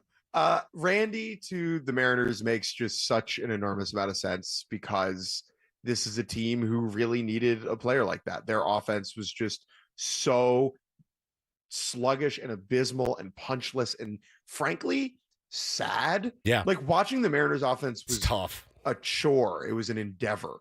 And to see them get Randy, a guy who just brings an outrageous amount of energy to the proceedings, is going to be great for the Mariners. We keep hearing the Padres are going to pick up a starter and a reliever likely before the trade deadline, but got no idea who. And part of the reason, Jake, is that there's probably 11 or 12 teams that need starting pitching at least. And there's not that many starting pitchers out there to go around. This is the ultimate seller's market right now for starting pitching. How do you think it's going to play out here over the next few days? Well, it really all depends on what happens with Garrett Crochet. I mean, he's the biggest fish, right? And yesterday he said, if you trade for me, I want an extension so that when my arm explodes, like I can pay for my grandkids' education. Right. Which totally fair, legitimate. I do think it's a seller's market. I think the AJ Puck trade, as whatever it may come across, set the market in a very interesting way. I mean, those were two very interesting, compelling prospects that Arizona gave up to get albeit very good reliever with 2 years of team control. I heard that the White Sox are asking for the world and the stars for Fetty and Crochet. I think teams will pay those prices when it's all said and done, just because the amount of clubs that need a starter is really high. Again, the way that I think about trade deadline acquisition pitching, can this guy start a playoff game for me? Do I feel good if he's starting game 3 of a playoff series? If yes, then worth it. If it's just a bulk arm to get you through the season, I feel a little bit differently. Talking to Jake from Cespedes Family Barbecue this morning, it's funny that you mentioned that bulk arm, because while I look at our rotation here in San Diego today, I do think like we're in an interesting position with Waldron pitching well and King pitching well, but, you know, he's never thrown this many innings before. Dylan Cease obviously pitching really well, locked in as anybody in baseball. I'm looking for that kind of innings eater type, that bulk guy. Who is an interesting guy that maybe you've thought of for the Padres or really any other team that needs that guy to be there to help them just get through the season and get into the postseason? You know who's free agent right now? Rich Hill. Oh, my God. I can't do it again. How dare you? How dare you? By the way. I cannot do it again. I saw the Dodgers are interested in him. I mean, they just signed Nick Ahmed as well. Like, everybody's scrounging a little bit to you guys to get are like, through it. Dodgers, please be interested in Rich Hill. Please get Rich. Oh, no, he'd shove against us. You know that. He absolutely would shove. I hope you're super interested. Zach Eflin is a guy who I think could get moved with the Rays. He has another year of team control after this one. Question with him is, like, does he start a playoff game for you? I would say when he's going well, the answer is yes. If you're looking a little bit further down the list, it gets pretty thin pretty quickly. I would say the Angels have some guys where you could like squint and be like Griffin Canning, maybe not. I mean, it is teams will move guys who you're not particularly excited about, and then they'll make 10 starts and 8 of them will be bad, and it'll just save the bullets for your important pitchers when the weather gets cold. Although it doesn't get cold where you guys are. No. Speaking of pitchers who join the Dodgers and then shove, we had fun talking about Brent Honeywell. You guys did some stuff with him and then, kind of flamed out with the Padres. They let him go. He has resurfaced with the Dodgers. Yeah. And I think he's thrown 8 straight shutout innings and got the save yesterday in a win over the Giants. He's back. Your guy is back, but now he's in the enemy camp, Jake. Yeah, but you guys can appreciate the character that Brent Honeywell Jr. is. This is a guy who has had, again, 4 arm surgeries and is still playing baseball. If I had 4 esophagus surgeries like Dustin May, I would stop podcasting. Yeah. I would go do something else. So that Brent has continued this line of work in and of itself is impressive. And he's throwing 96 again. I know things didn't work out with the Padres. Some of that is, if he had been younger and had more option years, he feels like a guy they probably would have kept around. It was just the type of situation where he was at. It just didn't make sense with the roster construction for San Diego. I wish him, he's just amazing watching him get major league hitters out on the day that Clayton Kershaw came back and Ohtani homered. It's just one of those things where when you know someone and you care about them and you see them doing really well, it makes you very happy.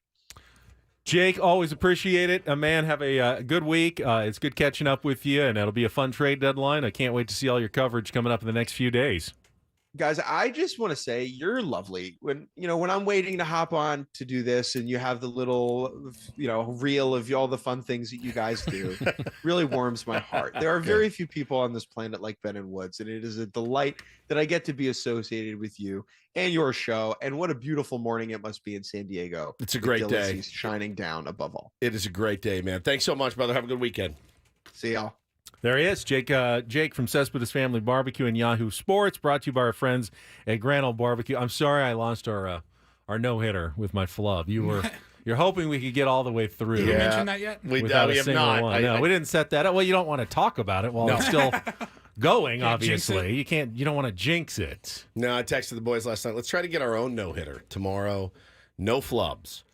And there's always a big ask on Friday. It's a huge ask, but I mean, it's like asking Adam Major to throw now throw another one today with Adam Major. That's exactly really right. prove that you can do it again. But Adam Major doesn't have the experience that Ben Higgins has, and this is the stretch run. On Friday, I'm Adam Major on Fridays. This is my 17th straight day of work. I think tomorrow I finally have a full day off.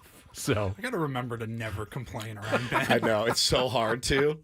It's so hard to complain around Ben. Steve is finally coming back at Channel 10 from his 2-week Hawaiian vacation. And then your other Steve and now the other leaves Steve for a week. Is leaving next Tuesday on a Hawaiian vacation. That is incredible. Sorry about blowing the no-no. Well, you only made it to like the 5th, so it doesn't. Not bad. It can't feel. We got a one-hitter going still. Yeah, it can't feel too bad. No. I mean, you only get one guy on base. That's not terrible. Do we think that Mike Shildt, who's going to join us at 9 o'clock, going to be pretty aggressive with his bullpen today?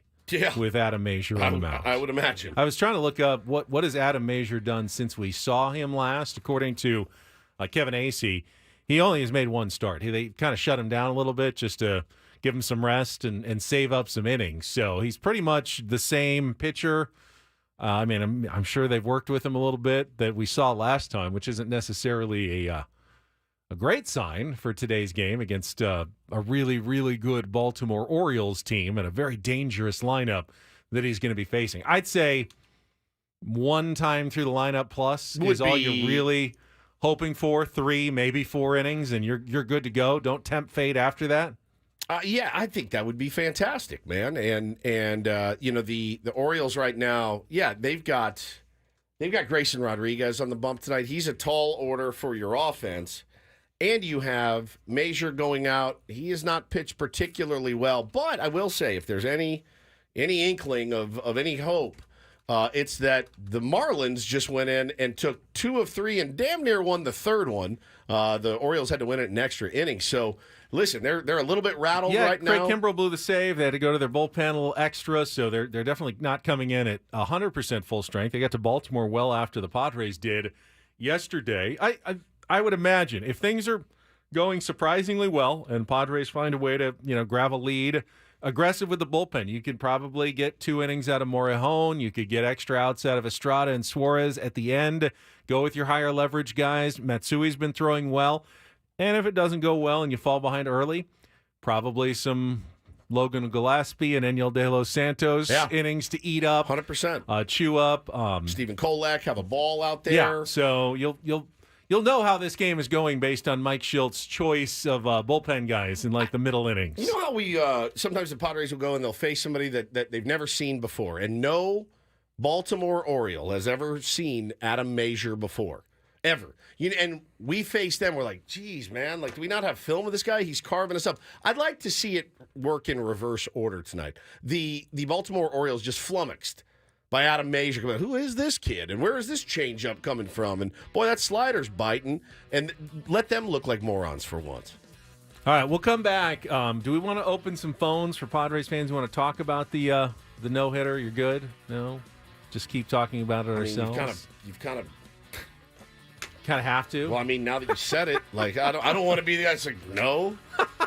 833-288-0973. Ben and Woods back next here on 97.3 The Fan.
Here's the 1-0. Abrams swings to right field. Johnson coming in. He's got it, and the ball game is over. No hits for the Nats. Dylan Cease throws a no-hitter. The second no-hitter in Padres history. On a rainy Thursday in D.C., the Padres will celebrate. Cease came close time and time and time again, and today he gets it done. There'll be a sea of San Diegans celebrating back home today.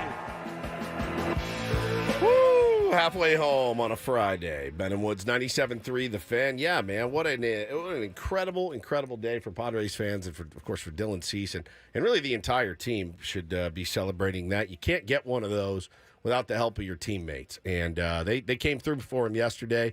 Going to be talking to the skipper, Mike Shildt, in about an hour. What he was going through. That stomach got to be churning a little bit, thinking down the road. Yeah, I'm not surprised. But what a great week it's been, man, for the Padres. Now I'm a little concerned. I'll tell you why. I'm Woodsy. That's Paul Reindl, the executive producer. Ben Higgins, your friendly neighborhood sports anchor. Things have been going really well. Really well. It's been a great week. We've just been all victories all the time. What could there be to be concerned about? Well, I'm leaving Monday after the show, and I'm leaving for Hawaii for a week. And You're worried you're going to miss just an epic 20-game winning streak? No, I'd be so happy if they never lost the again. Home no-hitter against the Dodgers. The home no-hitter, yes, against the Dodgers, sure. I mean, back-to-back no-hitters, Johnny Vandermeer style for right. Dylan Cease. Can't believe you're going to miss that. I would love it, and I just want to. We have the Rally Roach in here today. Keep this in here. Oh, yeah. The Rally Roach stays. I brought it in. We had yesterday's roach. Took it to a taxidermist and had it stuffed. And had wheels put on the bottom of it, apparently. So I brought this from home. This should stay here. I don't want to freak Annie out, but it's going to be sitting here. It's like 3 inches? This thing? Yeah. Life size. Yeah, it's big. Pretty much the same size as yesterday's Rally Roach. Who in our audience can make a little tiny Padres jersey for our Rally Roach? Yeah, just a little teeny tiny. Like a little tiny jersey. Like a little jersey. Like the ones people put their wiener dogs in? Yeah. It's a tiny little shirt for with like, I don't know, what are we going to name that Rally Roach? He's the Rally Roach. Rally Roach? Okay. Rally Roach. Doesn't need a name. Or is he the anti-Rally Roach? I mean, it really was the pitching yesterday, not a rally, that got the Padres to their victory. That's true. The pitching roach. It doesn't sound great. Pitching ninja, pitching roach. Do we address this all on Monday? See how the weekend goes, maybe? Yeah. 100%. 100%. Been one game. Yeah. Let's not put the cart ahead of the roach. That's right. And so we, but I'm leaving town, and I want it to go well for you guys while I'm gone. Not just your shows, but like, I don't want them to fall off a cliff like they did the last time I went when I left for Texas. Well, every time they've gone on a nice 5-game winning streak, they've immediately fallen off the cliff right afterwards. So, yes. I mean, what are we expecting coming up here this next week? I mean, it's tough. It's tough row to hoe, right? With the Baltimore Orioles waiting for you in Baltimore right now. So we'll see. We'll see what happens. But I'll be here. I'll be here for the Orioles series, and we can break it all down on Monday. I'll have one more show, and then off to Kauai. Thanks for all the recommendations I've been getting too. I couldn't get to every recommendation if I had a month there. But I mean, I have to go in this weekend and collate them. I've got DMs of. It's not that big of an island. That's what I thought. I figured there's 7 restaurants to choose from, and go on these couple hikes. And I've got 100 places to go check out when we go. I'm very excited. Did we ever come to a conclusion? I know we did this on that year. Remember that year you took multiple Hawaiian vacations? Yes. Yeah. Did you ever wear Hawaiian shirts? Yeah. Did we ever? Oh, absolutely. You did. Yeah. Did we ever come to the conclusion of they look at you and laugh? Or we had these conversations. We had the conversation, but what was the verdict? That's what they wear too. Do they though? Yes, Locals. they do. Locals wear Hawaiian shirts. Okay, maybe a guy working at a hotel wears one. When you're walking, the guy you rent the surfboard from or something. Yeah, he's got one on. I mean, when they're not, they're just probably at the beach and they're shirtless. Well, because there's people on Kauai that sell insurance. Are they rocking Hawaiian shirts? I think they might be, yeah. Really? What are they putting on, a business suit? Not a suit, not in but just Hawaii. a normal collared shirt. Is it all Hawaiian shirts No, all I the mean, time? not all the time. Everyone but has their lunch out of a coconut. I don't think they bat an eye when they see locals, guys shopping at the grocery store Are in a you Hawaiian sure? shirt. Yeah, I think you're okay. Because You'll blend with the locals. So you go to a local coffee shop. Now, is the if barista you're wearing wearing a lei, you're immediately marked as a tourist. I'm not going to wear a lei around the island. You're not. Yes, No. you are. Oh, I'm not. Yeah, you will. Puka shells. You'd make me wear one. I would make you wear one. I will get a puka shell necklace as a bit. Is it hookah or puka? Puka. I'll get one as a bit for sure. Hookah is something different. Hookah is something different entirely. All right, so we did figure out. So I got one. It's very understated. Very understated. It's not bright and flowery, but it is a Hawaiian print. Maybe a little more Tommy Bahama. It's not Tommy style, Bahama. though? No, it's I want to say it's like Hurley or something. It's like pink and white. It looks pretty good on me, but it's very understated. What about the Padres Hawaiian shirt So giveaway shirt? I would wear that in a second if I didn't Little look tight. like a hot dog in it. The overstuffed hot dog. So I love that one. I would wear it, but I just look. Oh man, people in the chat. See, yeah, they wear more understated aloha shirts. I want to fit in. I want to just be seamless. I don't want them to be like, look at that try hard over there. There's nothing you can wear that's going to make people go, yeah, you know what, that guy, I think he might be a local. He's a native, a local native.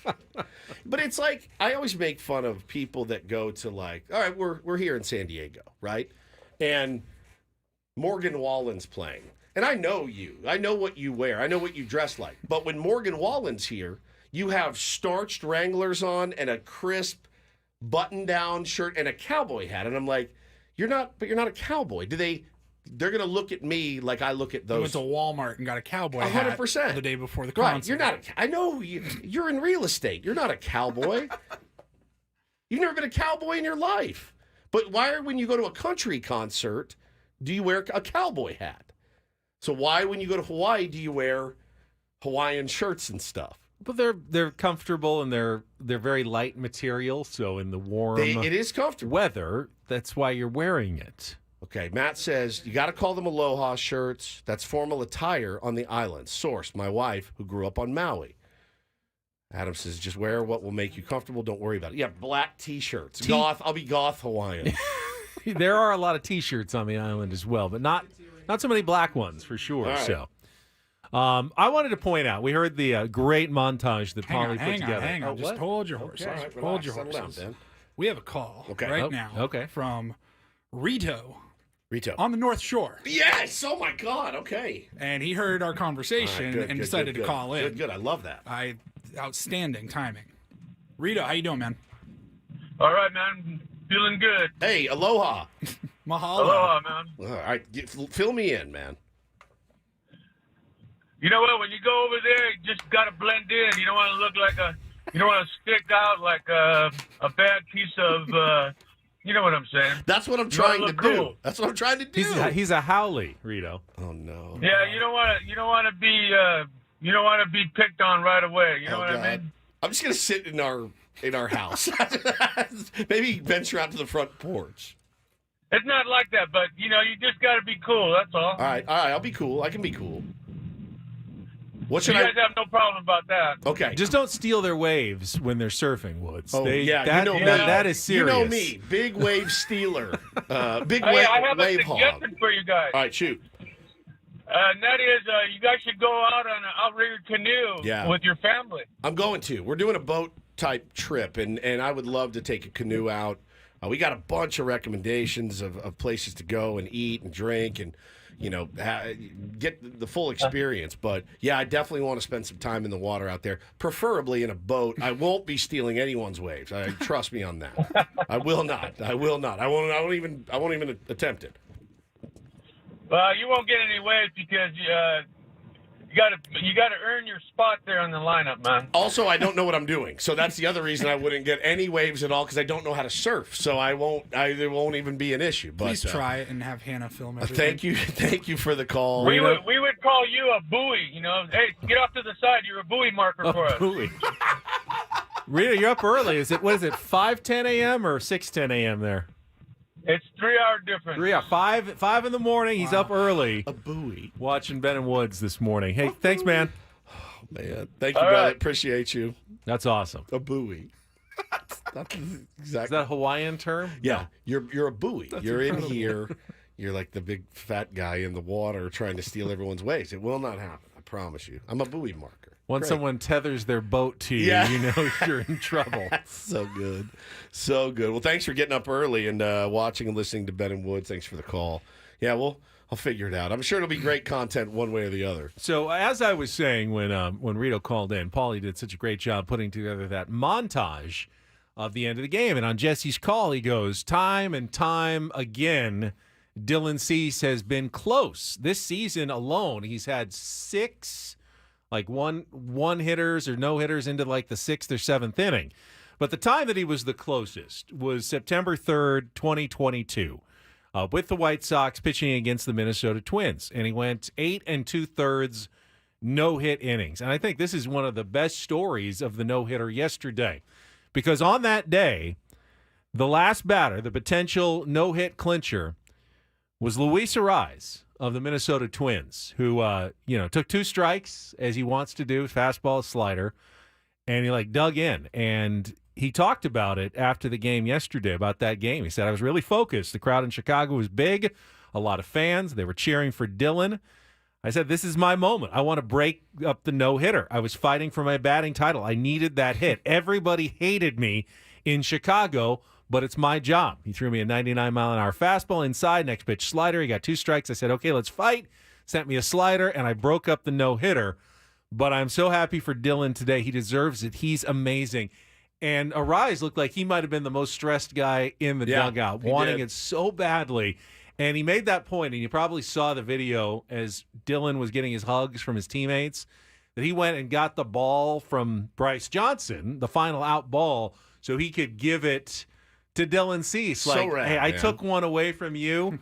Here is the one that you finally got now, and I'm so happy for you, man. It's unbelievable. Loved that. That was so cool. There was so many special moments about yesterday. So many. That one was great. Again, we mentioned the post game on the bus, Dylan watching it on MLB Network, and all the guys cheering for him and rooting him on, and watching the individual teammates come up and give him a hug. And obviously the Joe Musgrove, Dylan Cease moment was pretty special. I did see people like, oh, Joe's going to be pissed. It doesn't work that way. No. It shouldn't. It shouldn't. And it definitely didn't look like Joe was anything other than ridiculously elated for Dylan Cease. That is a cool moment. Nobody wants to be like, oh, I was the only one and now I'm not. Who cares? Like, bro, your team just you got the sweep in a series you needed to sweep, and you did it. You took care of business. Your bullpen's rested, and now you go to Baltimore to try to take 2 out of 3 from those guys. And it was an incredible day. Absolutely. All right, our phone lines are open, 833-288-0973. We got some callers on the line. If you want to join us, we'll come back. We'll talk no-hitter when we return. Paulie's got some headlines of the Reindl Report at the bottom of the hour, and then we're all looking forward to the Manager's Report with Mike Shildt coming up at 9 o'clock when we grill him relentlessly about last Friday's 7-0 loss piss him off today? to the Cleveland Guardians. You dare me? I challenge you to try to get him to get chippy. He's going to be a little sensitive about the whole I took Dylan Cease out of the game thing, and he had to talk his way back into it. No? No. I mean, that was a tough call for him either way. Oh, absolutely. Ben just gives him some commentary on tonight's starting pitcher, maybe. Oh. I'm sure he'll love that. Please don't. It's all ahead. Don't go. You don't want to miss a minute of this. Traffic is next here on 97.3 The Fan.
thanks to the legion of Tier 1s out there. Your morning show here, Ben and Woods, we have failed to mention, it is Friday, we have failed to mention probably the biggest event going on in San Diego even once. That's Comic-Con. Not probably. It's definitely the biggest event It's in San Diego. definitely the biggest event. And, one of the biggest events probably in the country right now. Yes. We have not mentioned it. Shout out to any Tier 1s listening in line for Hall H's latest panel or whatever's going on right now. Yeah, I mean, we went down last year. We did the bit in the suit, and you had your, what were you? Obi-Wan. I was Obi-Wan. Ben Kenobi, and we had a fun time down there. We did not make it down this year. Just a lot going on, but have a great time out there at Comic-Con. Be safe. It's much like, from what I've heard from people in the know, you know how they gave out all those prophylactics at the Olympics?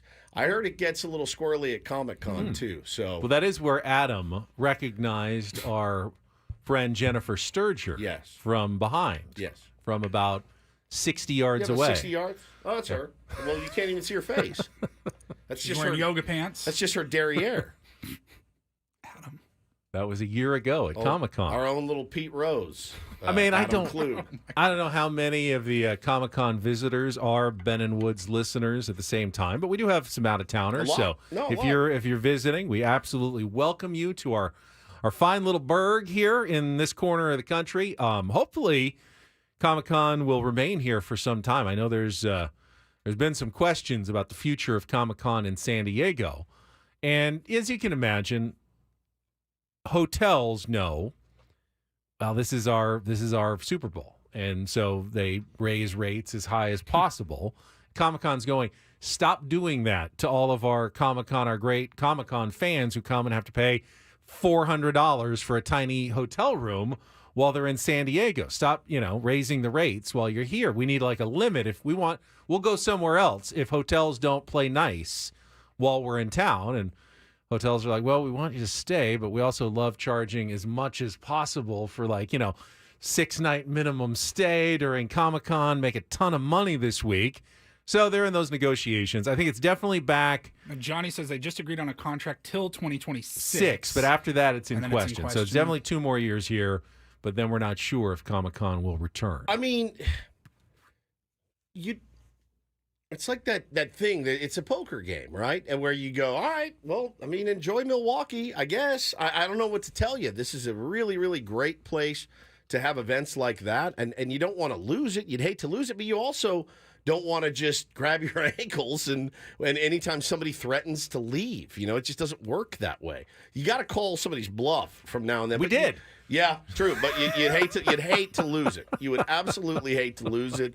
But yeah, man, it's a big poker game to be sure. But if you're down there, have a great time, enjoy yourselves. Should be pretty fun, I think, this year. They were kind of slow, transitioning from the COVID stuff to getting back to how it used to be. I remember we went last year and a bunch of people said, yeah, some of the studios are here, but a lot of them aren't. They're kind of just doing their own thing.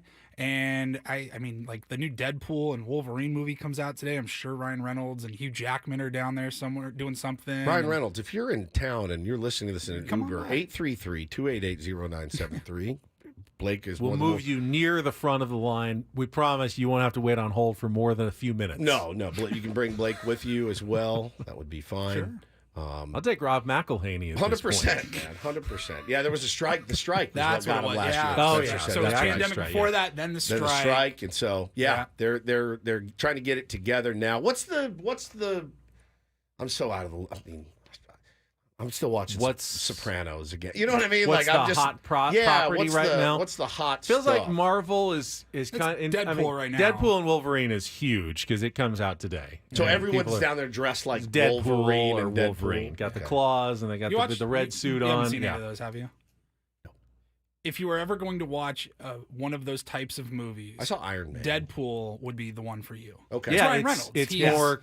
It's funnier and cruder and R-rateder than the normal Marvel fare. You would love it. All right, Bo would actually probably love it. Maybe it's true. Unfortunately, maybe I'll watch it on the plane It's just called Deadpool. All The right, first so there's one. Deadpool, there's the Deadpool 2. sequel, and then now there's Deadpool and Wolverine, which is Together? the one that bringing two separate Marvel characters together.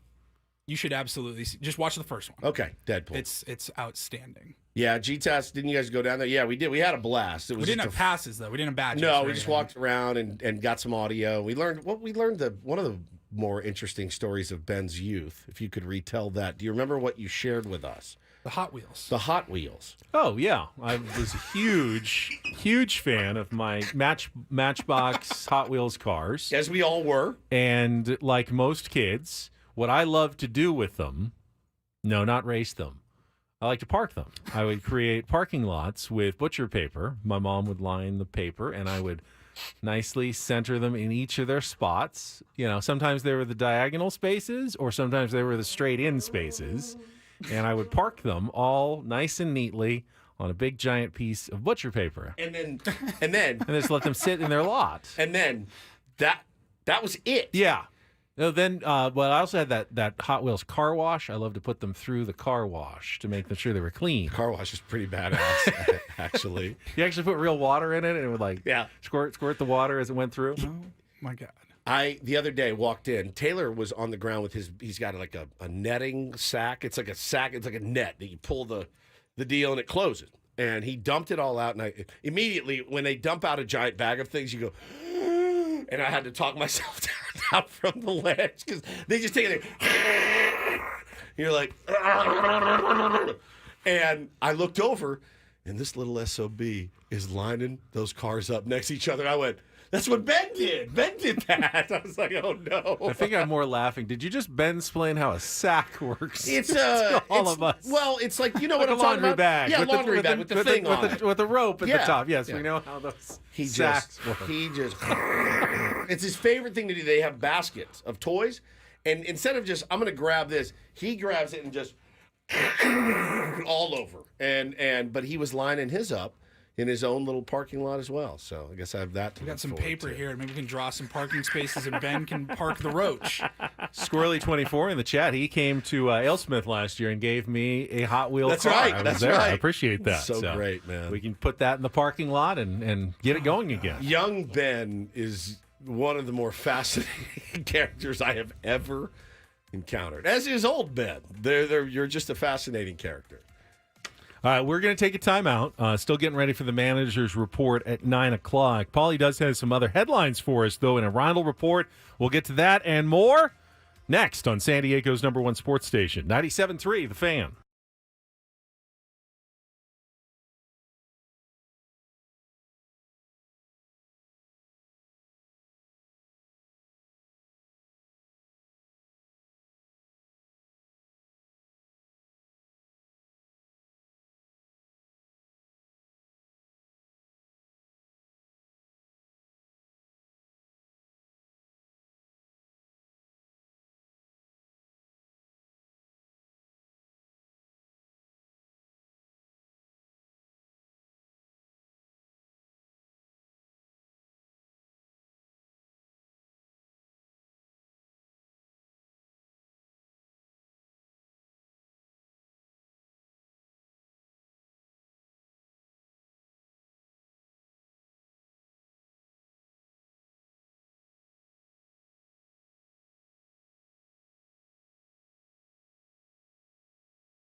Since we were just telling the story of my mom helping me make my Hot Wheels parking lot when I was a kid, I would be remiss if I did not wish my mother and father a very happy 50th wedding anniversary this weekend. Oh, my God. No way. Can you believe that? 50 years married this weekend. That's incredible.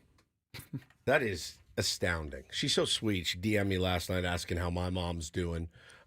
Just an incredible, incredible couple. I love your dad, too. Very quiet, understated, plays really fast golf. Like Where do I get it all?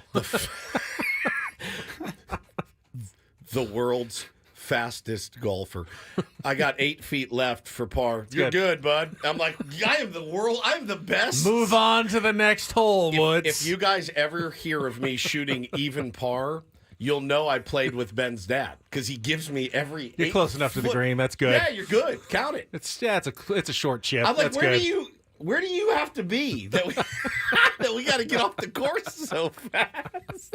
That dude, bro. If you do one practice swing around him, you watch him like visibly lose his mind. It's the greatest, and your mom is just an angel. So happy anniversary to both of you guys. 50, pretty amazing years. 50.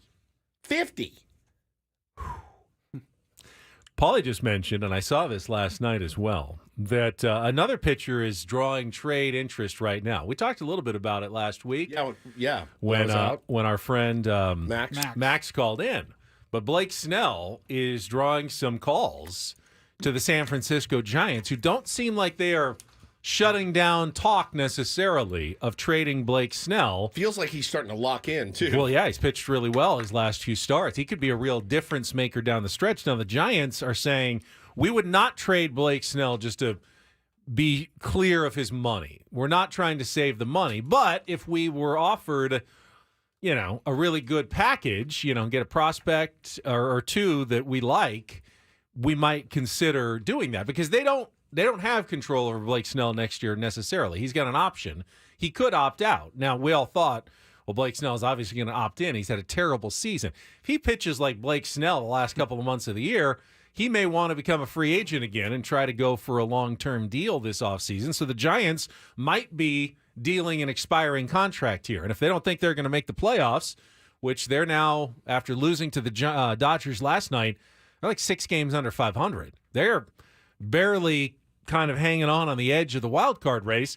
It might make sense for them to trade Blake Snell and anyone else who's not, tied down. Yeah, and Janine makes a really good point in the chat. It's a little bit buyer beware with Blake Snell if he goes to other organizations than, I don't know, this one or Tampa Bay. Right. If he came here, I get the sense it would be fairly seamless for Instant him. fit. Like I'm locked in now. I'm just going to continue to be locked in. If he goes to Baltimore, there's that whole, oh, man, I don't even know where the ballpark is. I don't know the parking attendant. I'm not comfortable yet, which is fine. Every player's different. Blake Snell won a Cy Young here, so he's earned the right. But there's only really a couple of, if you're AJ Preller, do you make that phone call? I have no idea. I have no earthly idea of what they have to work with.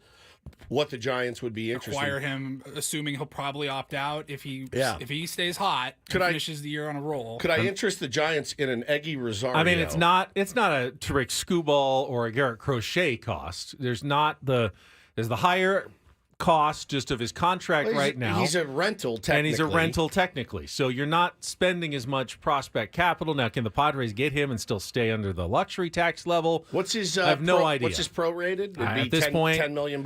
Somewhere probably around 12 or 13. But we don't know exactly. Yeah. We thought the Padres had about 8 to 10 to play with, but with you on the restricted list, that could be up to like 19. That number is kind of climbing up, but we don't know for how long. I mean, you could come back any day and all of a sudden jumps right back in and you're paying him and it goes against the CBT. So there's a lot of complexity to this Padres trade deadline. You can always throw in salary going back the other way somehow to make it balance out a little bit if the Giants are interested. Imagine? That would be so wild. It would be wild. I need money, says Adam Major for Blake Snell would be a pretty equitable deal. You'd pull the trigger on that. You'd one. actually be surprised. But bags. I would think that Adam Major was one of the Padres' top pitching prospects and may end up being a really solid major league pitcher that's controllable for 6 years. Yeah.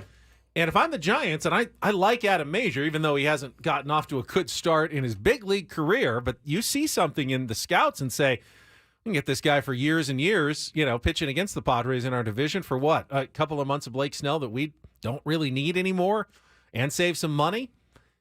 I don't think that that's the craziest offer that you could make for Blake Snell. His option is huge, I think, isn't it? It's about the same as this year, isn't it? Is it? 30. About 30? 31, I think. Lord. He's not turning that down. But if he opts in, remember, he's going to be a year older if he gets to free agency after the 2025 season. Okay, so this year it's I'm on Spotrac. So this year it says payroll annual, it's 23.5. The luxury tax number is 29.6. Next year the payroll number is 38.5. 38 to opt in? No. Yeah. And then the luxury tax hit number is still 29.7. I just read it on MLB Trade Rumors. Yeah, 38.5. Oh. No, bro. You can't risk that. Sorry. Oh, that's a lot. That's a lot. Well, that was a fun conversation. It's just 1 year. Forget that's it. a lot. Forget it. Wow. It's a lot. 38 for next year? Well, then it's Blake Snell in a contract year, though. But yeah, won a Cy Young in his last contract year. Yeah. $40 million. All right, moving on. It's a lot of Don and Mud interviews. Bring me. How much per? It's like $3 million per Don and Mud interview right there. Insane. It's an insane number. Wow. That's a hard pass. Yeah, that's a hard pass. All right, let's check traffic, and then Paulie's got some more headlines here with our Reindl Report next on 97.3 The Fan. From the 97.3 The Fan Traffic Center, here's Kelly Danick. Traffic is sponsored by Valvoline Instant Drive-Thru Oil Change, your trusted instant drive-thru oil change. The guys at Crush and Southbound 5 at E Street has disappeared off the CHP screen, so I'm thinking that might mean it has cleared, and they've reopened the E Street on-ramp to Southbound 5. Cordell traffic cam shows this collision in the East County, eastbound 8 before Greenfield Drive. It's in the center divide in the clearing stage. Stop by any of the 30 San Diego Valvoline Instant Oil Change centers. You don't have to get out of your car, and it usually only takes 15 minutes or less. Plus, get a free courtesy check of your tires and battery. Visit SoCalOilChange.com for directions and discounts. SoCalOilChange.com. I'm Kelly Danick with Ben & Woods, San Diego's #1 sports station. 97.3 The Fan. And get things started here with our today's edition of the Reindl Report. Now tuned into the greatest. Welcome to the Reindl Report with Paul Reindl. Hi, Paul. All right. 2 stories from the world of sports that we haven't gotten to yet. We'll start off in Major League Baseball. And 1 story that you didn't know you needed. Are you laughing, biatch? It's the Reindl Report Hey, Paul, how you doing? Okay, how are you? on 97.3 The Fan. Are you ready to bless the mood? I need some help, please. That was good. Can I get a oh yeah? Oh yeah. All right. All right. All right. How we doing? Fantastic.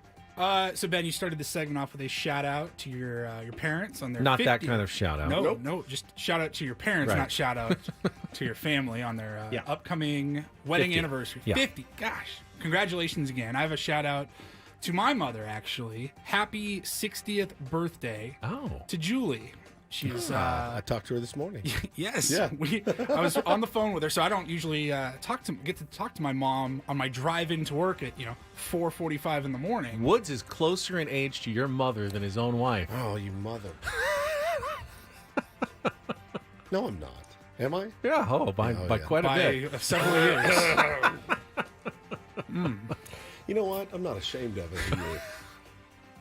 My wife goes to bed at 6:30, dude. She's basically a 70-year-old, okay? Basically.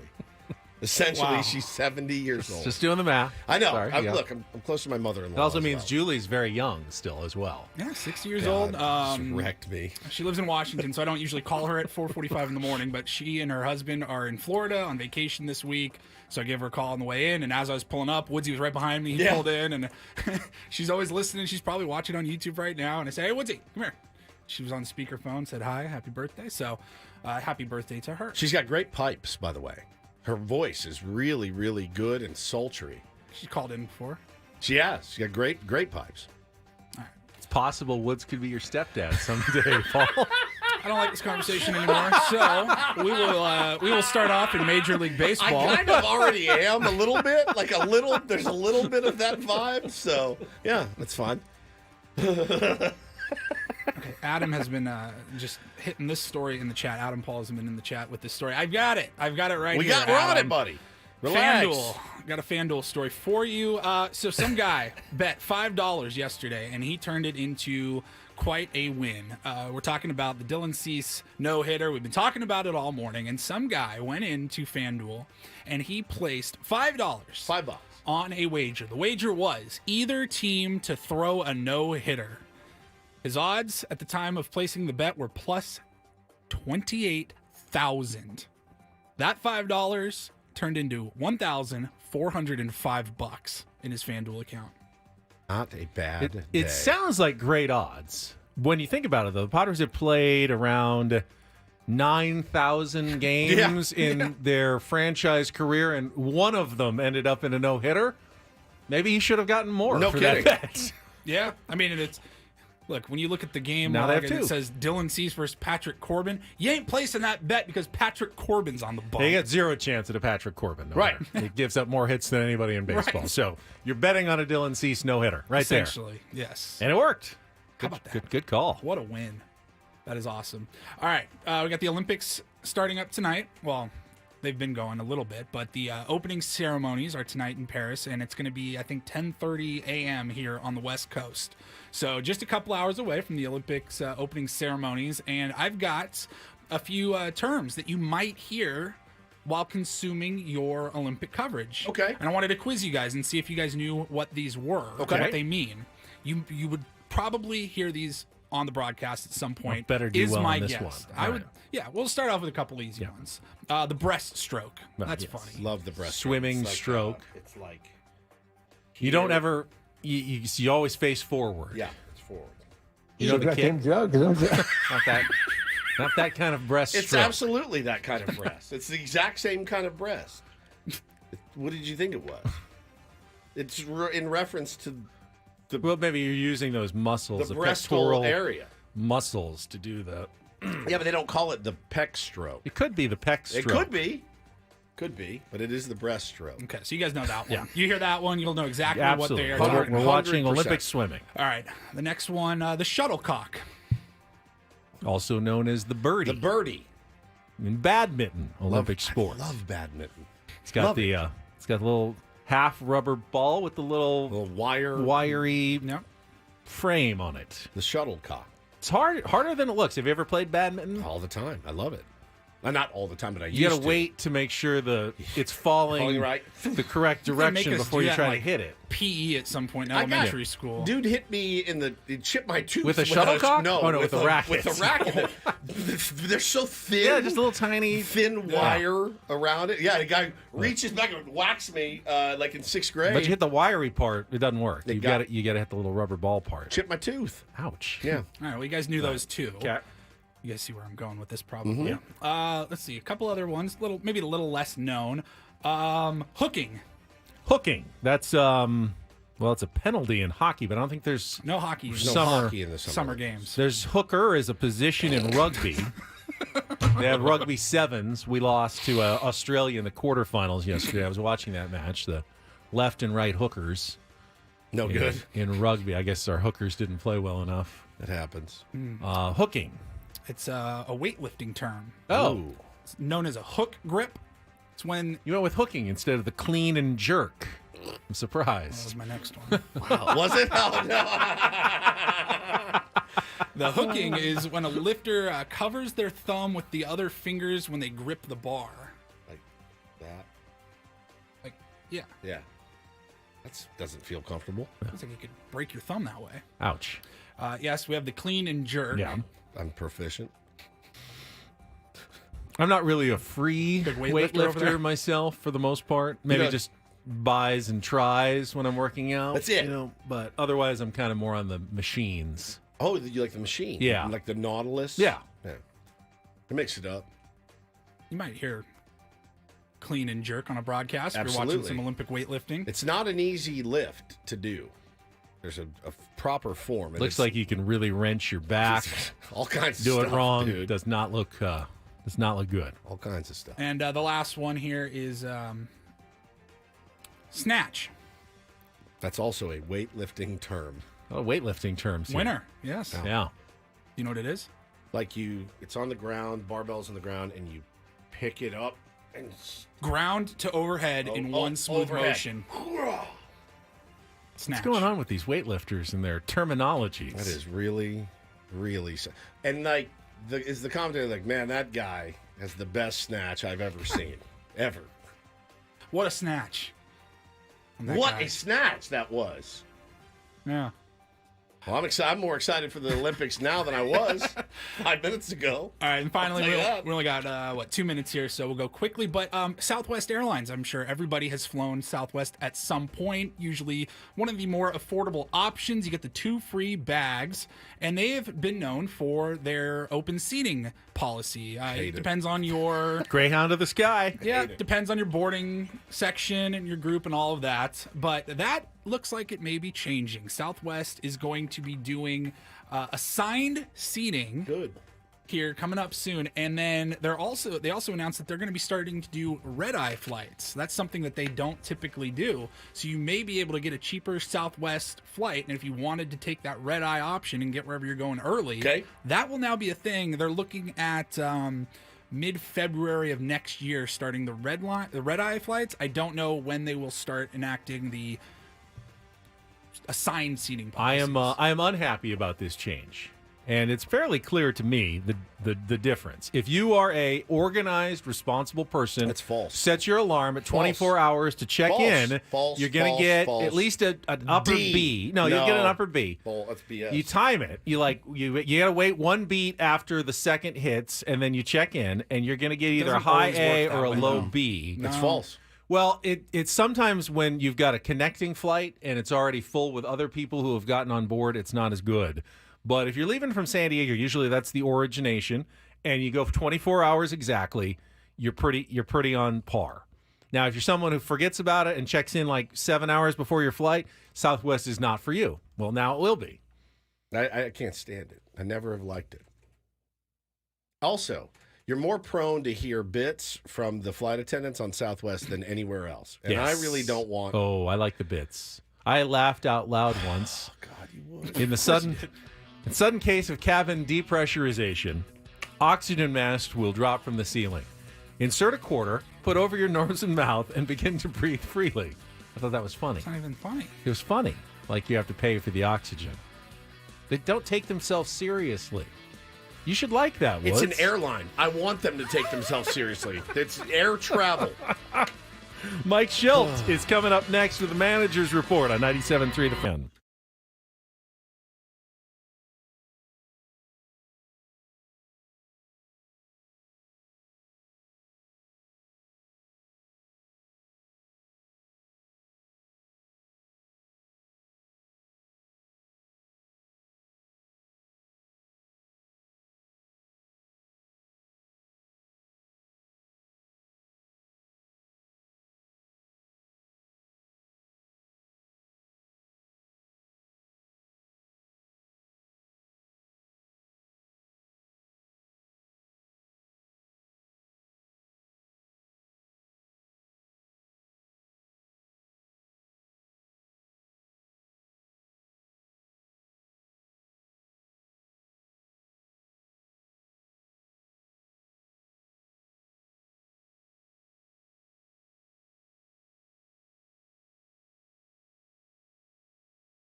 Whatever will we talk about with Mike Shildt? Welcome back. It is Bennett Woods. It's 9 a.m. on a Friday, and that means it is time for our manager's report. It is brought to you by San Diego County Credit Union. It's not big bank banking, it's better. And joining us from Baltimore, Maryland, where the Padres begin the final 3-game series of their road trip later today, the skipper of the San Diego Padres, Mike Shildt. Mike, good morning to you. Good morning, gentlemen. How you doing? We're good. That was a lot of fun yesterday. And before we get into Dylan Cease's amazing performance and the team behind him, fantastic. I heard you say after the game, and this stunned me, in all your years in baseball, and you're what kind of they call a lifer. You've been managing in the minors and the big leagues for 2 decades. You've never had your team, throw a no-hitter until yesterday. That's incredible. It's pretty incredible. Been on the other side of it, unfortunately, but a lot of years in the game, different levels clearly, and yesterday was the first. Came close a ton of times, but yesterday was a special achievement for Dylan, and I was privileged to be a part of it. It was incredible. I missed the last 2 innings, Skip, and I had to go back and watch them. I knew that he had gotten it. I knew that he had it. It was all over Twitter. Everybody knew it had already been done. I went back and watched the last inning. That first AB had me nauseous. I can't even imagine what you were going through in that first AB of the 9th inning. Yeah, I mean, at that point we're in, but we got to be mindful of the workload, which I'm sure we'll get to later. But man, Vargas is a tough at bat. I've known Vargas, the kid that took the bat to start the 9th since rookie ball. He's always been a bat-to-ball guy, tough at bat, and a good competitor. And he knew he was going to put together a good at bat, and he did. Threw together a really long at bat on him, and then Dylan made a nasty pitch to get him to kind of check swing that ground ball to bogey. So, and then 3 pitches later it was over. Obviously, we've seen some really good stretches from Dylan Cease this season, but I don't think it can be repeated enough. The last 3 starts. I mean, historic. What are you seeing? I mean, 2 hits in 22 innings?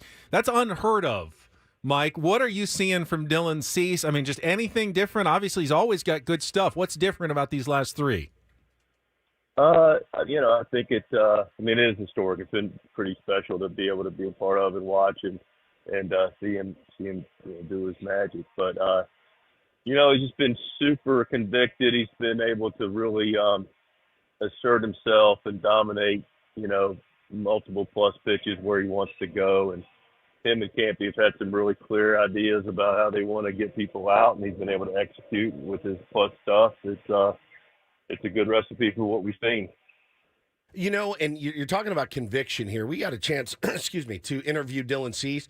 Really thoughtful, soft-spoken guy, has some interesting interests outside of the game of baseball, loves art, loves disc golf. I mean, he's a kind of an everyman type guy and a Renaissance man, if you will. When you talk about conviction, though, how firm was he with you when he said, I want to finish this? How did that convo go? It was a very healthy conversation, and he was very, very convicted. From my seat, you're bordering 3 different things really. The ability to have a personal accomplishment, which you want to make sure that these guys have the opportunity to do. Make sure that they're in a position that they're able to perform that day and perform beyond that. So health's a factor, and then you want to make sure you're giving your club the chance to win best chance to win a ball game. And from my seat at 94 pitches after the 7th, in a vacuum, that wouldn't have been a big deal for me. We'd have checked in on him. Obviously, we would have gotten the conviction, which I'll get to in a little bit more detail in a second. But, it was the hour and 16-minute delay to the start of the game that was clearly abnormal. And if he hadn't gotten hot, that wouldn't have been an issue. But he got hot, and then, he actually sat longer because it was a fairly long top of the first before the rain delay. And, of course, we came at him with a 3-run double by Cammy. But, that was the biggest factor for me. Like, okay, let's be smart about this. And, man, right when he came off that mound, he was looking like, I'm good to go back. I'm good to go back. I'm like, I don't think so. And I'm good to go back. And, and I needed that conviction from him, to be able to talk through it because, it is his career. It's clearly his moment. But in 94 pitches, it's about, okay, are we going to be able to get to the end if we're going to be committed to this? And once we determined and he was convicted about it that we are, you got to go get it, man. Be efficient. And, the 9-pitch eighth clearly helped it. And outside the long at bat from Vargas, he was convicted and efficient. And what a magnificent performance and great accomplishment. I'm really happy for him. Talking to Mike Shildt, and I heard you say after the game that it's just the second time you've ever let a pitcher talk you into going back in after you had already made the decision the other way. I wasn't surprised when he said the other one was Adam Wainwright. But I want you to speak on leadership there, because I know there are some people who would say that, waffling or changing your mind is not the sign of a good leader. I kind of think the opposite, like having the ability to change your mind and listen to the guys is actually the most important part of leadership. And how do you kind of view that? First of all, if you're going to be in any leadership position, you're going to get criticized either way, and you accept that. I personally believe, conviction of leadership is clearly a sign of a good leader, but I don't think it's blind conviction. I've got a personal mantra. I'm really comfortable with what I don't know. I'm really convicted with what I do know, and I also am willing to be open-minded in situations that I'm convicted about to change my mind if things present themselves. And, in real time, in a fairly high, stake situation, I've got part of my responsibility in that regard is to be, the guy that looks at the big picture of this thing from an organizational perspective, a long-term perspective of the season, the health of a player. And I factor all those things in with my experiences. And, but then I think you'd be foolish not to be able to have a conversation and listen to people that are participating. And that's really a big part of my leadership style. And people say, it's just, I don't know what people say, quite honestly. I just know it's mostly worked for me. There's nothing that's absolute. Otherwise, somebody would have the, holy grail of leadership. But, listen to people and getting their opinions and trusting them.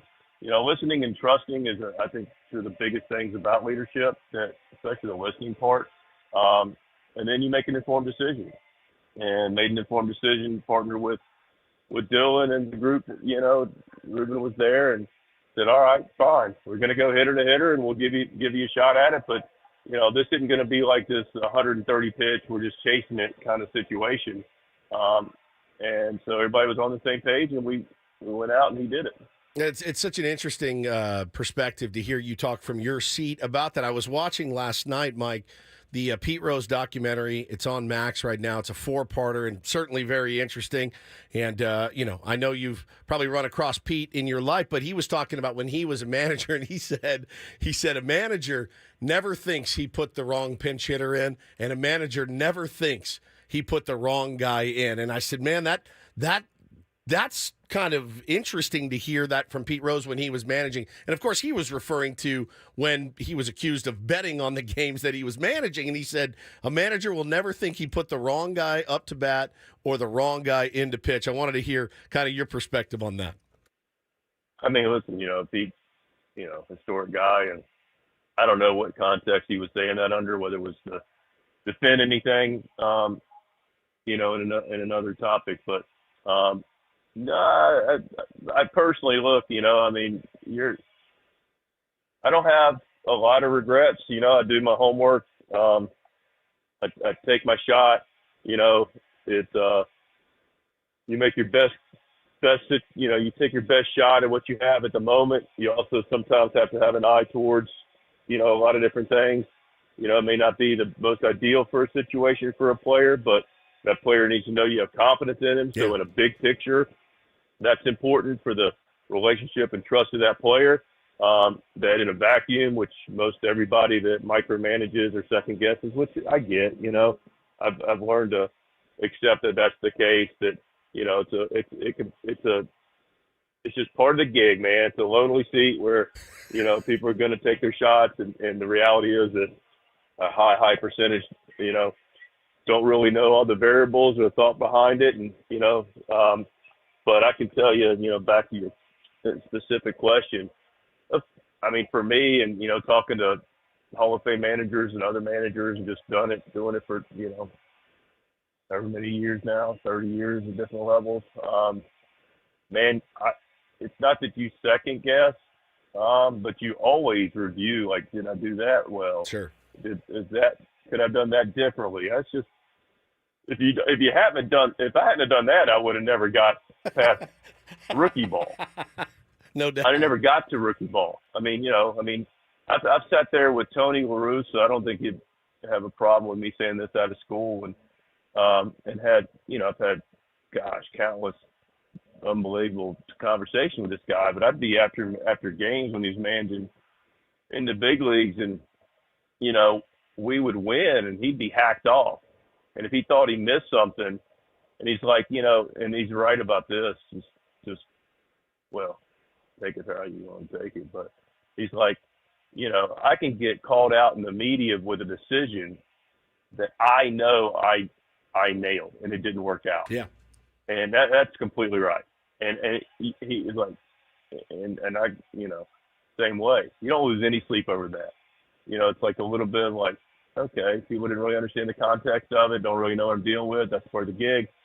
But I've also sat with him, and I've done this to myself too, where you feel like you won a game, or, and you feel like you missed something, that eats at you. And I've been at dinner with him. He's like, man, in the third, like this, and this. This is more back in the double switch game days, and you really had, shoot, I don't know how many decisions you have to make every day. There's less now, but there's still a lot of freaking decisions that get made that have a lot of different snowballs to them, one way or the other. And if you missed something or you missed something, it's like, man, you beat yourself up over that no one really even paid attention to, or nobody even asked you about in the, after the game. And so the thing about it is a high percentage of decisions you make, when they work out, people are like, yeah, it worked out, of course it worked out. And so anyway, I appreciate that answer too, because I think a lot of times and I do this as a media person. I go, I don't care. We won the game. Like, I'm not going to complain about somebody taking an offer when we won a game and Dylan Cease threw a no-hitter. Let's be happy in the moment. But yeah, I think a good leader, somebody that's reflective, will go back and say probably could have done that a little bit better. So I do appreciate that answer. Yeah, I don't think anybody that's done anything at any high level to get there and to stay there is not always reflective with a continual growth mindset that also has a little bit of fixed mindset that says, okay, and this is your conviction. Like, I know this works. I've done it. It doesn't always work. It is our best. What you're really accomplishing every night with every decision is best case scenario. Chances are proposition is what this game's about. And you're creating as many positive chances for you as possible relative to the situation you have at hand. And there's levels of those variables that, take place over the course of the 3 to 5 hours before the game that, nobody lives. And then, oh, by the way, you have humans in high stimulated situations. Yeah. And, I was talking to A.J. Ellis about this, and it gets really easy to look and sit down like, why ain't he doing that? Why ain't he doing that? You go and do it every single day in front of, the world, basically, because every game's televised. There are 45,000 people in real time every day in highly stimulated environments with guys throwing 98 to 100. And, we can have a tendency to minimize, why can't he just get that guy over? Why can't he just do this? Why can't he just do that? Well, it's far easier said than done. Indeed. And unless you've done it or seen it or managed it, but again, we also recognize, we do work in the public setting, and there are things that come with it, and we can't alibi it. We can just share our thoughts. I know the only game you care about now is today's game and try to get the next one. Obviously, the bullpen is pretty fresh. It was reported, and you don't have to confirm or deny that Adam Mazur was going to come back and start this game. But imagine at least you feel good about where your team is heading into another tough series against a really good team this weekend. Yeah, club's playing well, and we're doing the things that require you to win games. We're getting the starting pitching. From all the guys have been tremendous. Our defense has been clean. We've been effective and run the bases intelligently. The offensive, winnless at bats, competition's been really good. Played some good clubs. Got another club that we're going to play today in Baltimore and over the weekend that we'll come out and we're going to get our best shot and we'll be ready to go. And you know what next Friday will be when we talk to you? Talk about everything AJ has done this week because he's always one of the most active GMs around the trade deadline. So imagine there's going to be at least a couple of moves before we talk to you again. So good luck. Good luck against the Dodgers when you get home, and we'll talk to you next Friday. All right, we'll see you guys. Appreciate it. There he is, Mike Shildt, manager of the San Diego Padres. Our Manager's Report brought to you by San Diego County Credit Union. It's not big bank banking. It is better. Love that. I love that answer, man. I love that answer a lot.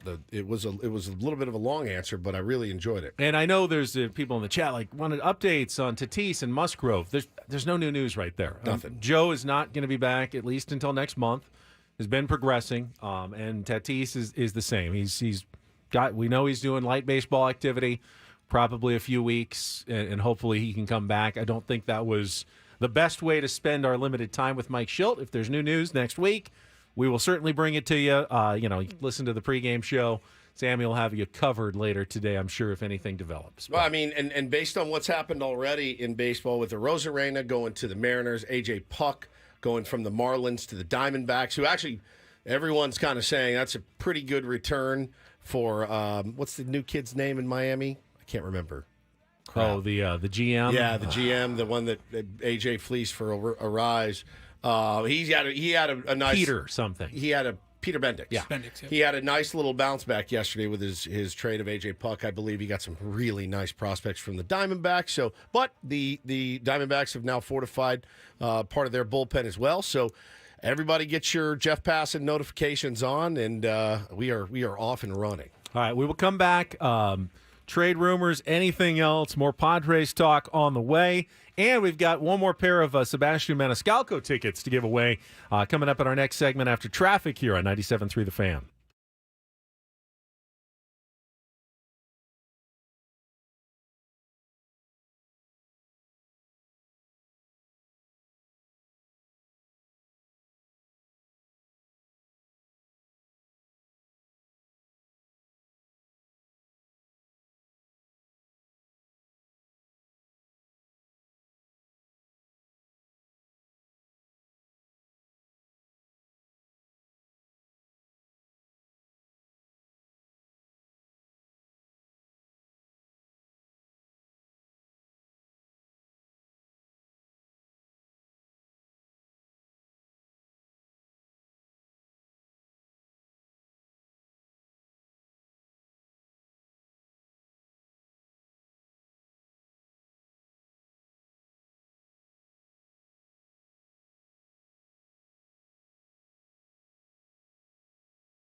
No shocker, but I don't believe Mike Shildt said yes or no on the Adam Major start question. He just sidestepped. But Dennis Lynn in The Athletic did report that it was going to be Adam Major starting the game today. So I will assume that report was correct without confirmation from Mike Shildt. Just kind of glossed right over it when you mentioned that. So they pushed Michael King back a day with the idea. Obviously, they're trying to keep his innings as managed as possible. And they have off days on Monday and Thursday next week. And that means if they use a fifth starter now, Dylan Cease will get an extra day before his next start, which will, I believe, be Wednesday against the Dodgers at Petco Park. That'll be exciting. Yeah. Coming back, first start since the no-hitter. I think Mike Shildt said in his postgame that he almost said, his next start will be against his next opponent. Didn't want to tip any information. He never likes to tip anything. Yeah, I heard that. Yes, he kind of caught himself. Or if he just didn't want to say the word Dodgers out loud, kind of like one of us. Yeah. What do they say when you're what are you at Ohio State and Michigan? You can't say that Ohio school. If you're Michigan, you can't say Ohio State. Ohio or State. That Ohio school or they something. They don't call it the Ohio State University. So maybe he just didn't want to say the word Dodgers out loud. I doubt it. But I believe Dylan Cease will be on the mound Wednesday. But that gives him an extra day, which factored into Mike Shildt's decision to eventually let him go back out there for the 8th and 9th and throw 114 pitches. Now, if they needed him like 3 more starts in a row on 4 days rest, might have been a different story for Dylan Cease yesterday. But with that extra off day, extra day of rest, Mike Shildt was convinced to send him back out there. And it was an interesting conversation with Mike Shildt. Yeah, very, very interesting. But no, I mean, tonight, I don't want to be defeatist guy, but I mean, you look at the matchup and you go, okay, well, it doesn't tip the scales in our favor. It just doesn't. And that's just the nature of what we have. But hey, man, one thing we do know, anything can happen, and with a very, very rested bullpen, thank you to all the starters, you can be a little bit more aggressive. I'll be honest. This is actually one of my favorite scenarios. When your team is going well and they've won 5 games in a row, it almost feels like a no-lose situation. They don't pitch well, they lose. It's all right, fine. We got all our good pitchers coming up now, and it can be one and done. If you do happen to catch lightning in a bottle and you win this one, that's how double-digit winning streaks are born. When you win the game that you're not expected to win. Now, I hate it when you've lost like 4 in a row and all of a sudden, okay, now we're throwing a bullpen day or an Adam Major day, and we need a stopper coming in, not someone that we're kind of crossing our fingers. But today, it's kind of the no-lose situation a little bit. You're more nervous when Dylan Cease is going against Patrick Corbin, and you go, don't lose this one. This is like, you should be heavily favored in this game. So you're telling me right now somewhere in Baltimore, there's 2 radio hosts going, this is a trap game, everybody. Adam Major, this kid has got a 7 ERA, and he's going up against Grayson tonight, and oh my God, I'll tell you exactly what they're saying. What is going on with Lamar Jackson at Ravens training camp right now? He only practiced for an hour, and he had to come off the field. You said Bravens again, by the way. I like that you just... They're not talking about the Orioles at all. I like that you just Bengals, Browns, Bravens. The Bravens. The Baltimore Ravens. Bravens. Fine, 2-hitter today instead of the 1-hitter that we were working on. Call the Chargers La Chargers now. It's crazy. Yeah, all the training camps are underway. So Orioles talk is now on the back burner, if it's on any burners at all in Baltimore. They do it at 9:45. Like, oh, by the way, Orioles back in action tonight. First place ahead of the Yankees. Yeah. Make sure you check out the game later today against taking on some team from California. I do wonder, though. If they are. If they're also, they're having a really good year, but they're still trying to win a division, and if they are doing the thing that we do when we go, oh God, Cease against Corbin, oh my God, you can't lose this game, you cannot, and they're going, oh God, it's Grayson. We just lost 2 or 3 to the Marlins, right, and almost lost the 3rd one. We got Grayson on the bump tonight, and we're going against some guy named Adam Major with a 7 ERA.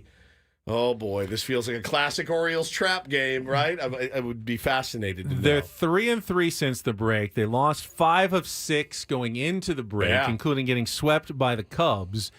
And really, they haven't taken advantage of the Yankees' struggles the way that they could. The Yankees, who have had like the worst record in baseball. Kind of like for the last we didn't month. take advantage Yeah, of the Dodgers struggles before the break. Because when you look at the standings, you'll see that even though Baltimore is ahead, they're only up by 2 games. Like, I'd be worried if I was an Orioles fan. What if the Yankees flip the switch back again and turn into the team they were back, in May, when they looked like they might be one of the great Yankees teams of all time? And now all of a sudden they're just 2 games behind. They're still looming in the rearview mirror. But all of a sudden the Boston Red Sox are now 6.5 back, and they just picked up James Paxton this morning. They did. What did they trade for? I did not see what the return was. My guess is it's not a ton. No. Because the Dodgers had already designated him for assignment, which lowers your leverage. Another trade that just came down. Mark Feinsand reporting the Phillies have acquired outfielder Austin Hayes from the Orioles for right-handed pitcher Sir Anthony Dominguez and Christian Pache. Is that right? So Sir Anthony Dominguez is now in the Orioles bullpen? Oh, that's not great. That guy's nasty. I feel like the Orioles... That's a weird trade. 2 first-place teams trading with each other. Is that right? I know that the Orioles have an unbelievable glut of outfielders. They do. I mean, Cedric Mullins comes off their bench. They've got plenty of guys, Mark prospects. Mark Feinsand reporting, man. Yeah. So they're looking to bolster their bullpen, while the Phillies are looking to. They've had some injuries, obviously. Trading Pache, who's an outfielder, for Austin Hayes. I don't know what his numbers are. That just came across my feed. They must be decent if they're willing to give up Sir Anthony Dominguez. Wow. Austin Hayes is hitting .255 with 3 homers. All right. I feel like the Phillies just got fleeced a little bit. Initial reaction without knowing, how's Sir Anthony playing this year? Is he pitching well? This is all impromptu, so we can kind of. Why don't we take a break? We'll look up some of the numbers and see some of the quick analysis and reaction. But 4.75 ERA, not great this year. Great. But he was a playoff. He was a key cog for them in their playoff runs the last couple of years. Wow. All right. The hot stove is heating. Trade up. deadline may not be until Tuesday, but it seems like it's going to be a very active weekend here in Major League Baseball. Keep it right here. We'll have all the updates. Sammy will have them all weekend long, every Padres pre- and post-game show. Right now, we got another pair of tickets to give away. Sebastian Maniscalco coming to Viejas Arena on August 16th. You can see the comedian live by calling right now, 833-288-0973. Fourth caller wins a pair of tickets, or get your own tickets at Ticketmaster.com. 833-288-0973 for Sebastian Maniscalco at Viejas Arena on August 16th. Final segment of Bennett Woods of the week coming up next here on 97.3 The Fan.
All right, reading tweets. This is 30 seconds ago from our guy Too Much Mortons. He says, I think my favorite trade deadline acquisition would be getting Blake Snell back.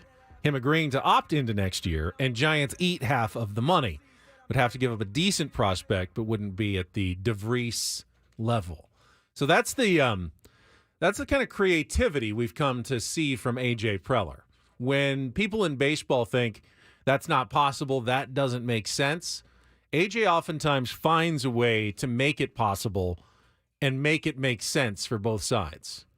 It's not just A.J. He always needs someone else to dance with. You know, he can't unilaterally make trades. Right. So he's got to great come. if he could. He's got to come up with creative options that the other team goes, okay, yeah, I can see that. I can see why that works. You're almost like the GM for two teams when you're trying to work out a trade.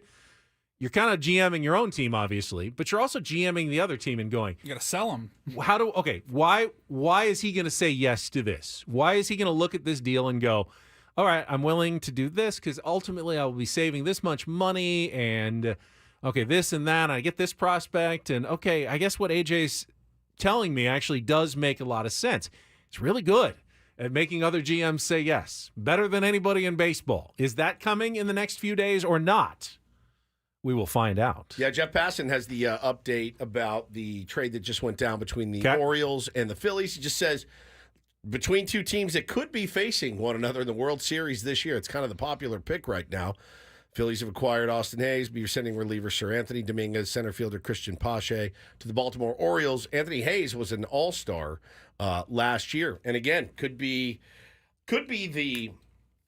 there's a thing going on in Baltimore, obviously, Ben, where there's a lot of guys knocking at the door. They feel they are trading from a position, I think, of great surplus. They have prospects at every. Austin Hayes can't get into the lineup most days. That's exactly he's right. hitting 255, 3 homers, but he's only played in a little more than half their games. Can't get in the lineup. They're just too loaded. It's crazy. That's an interesting position to go into the deadline at. So yeah, man, this is going to be should be pretty interesting as it already has been.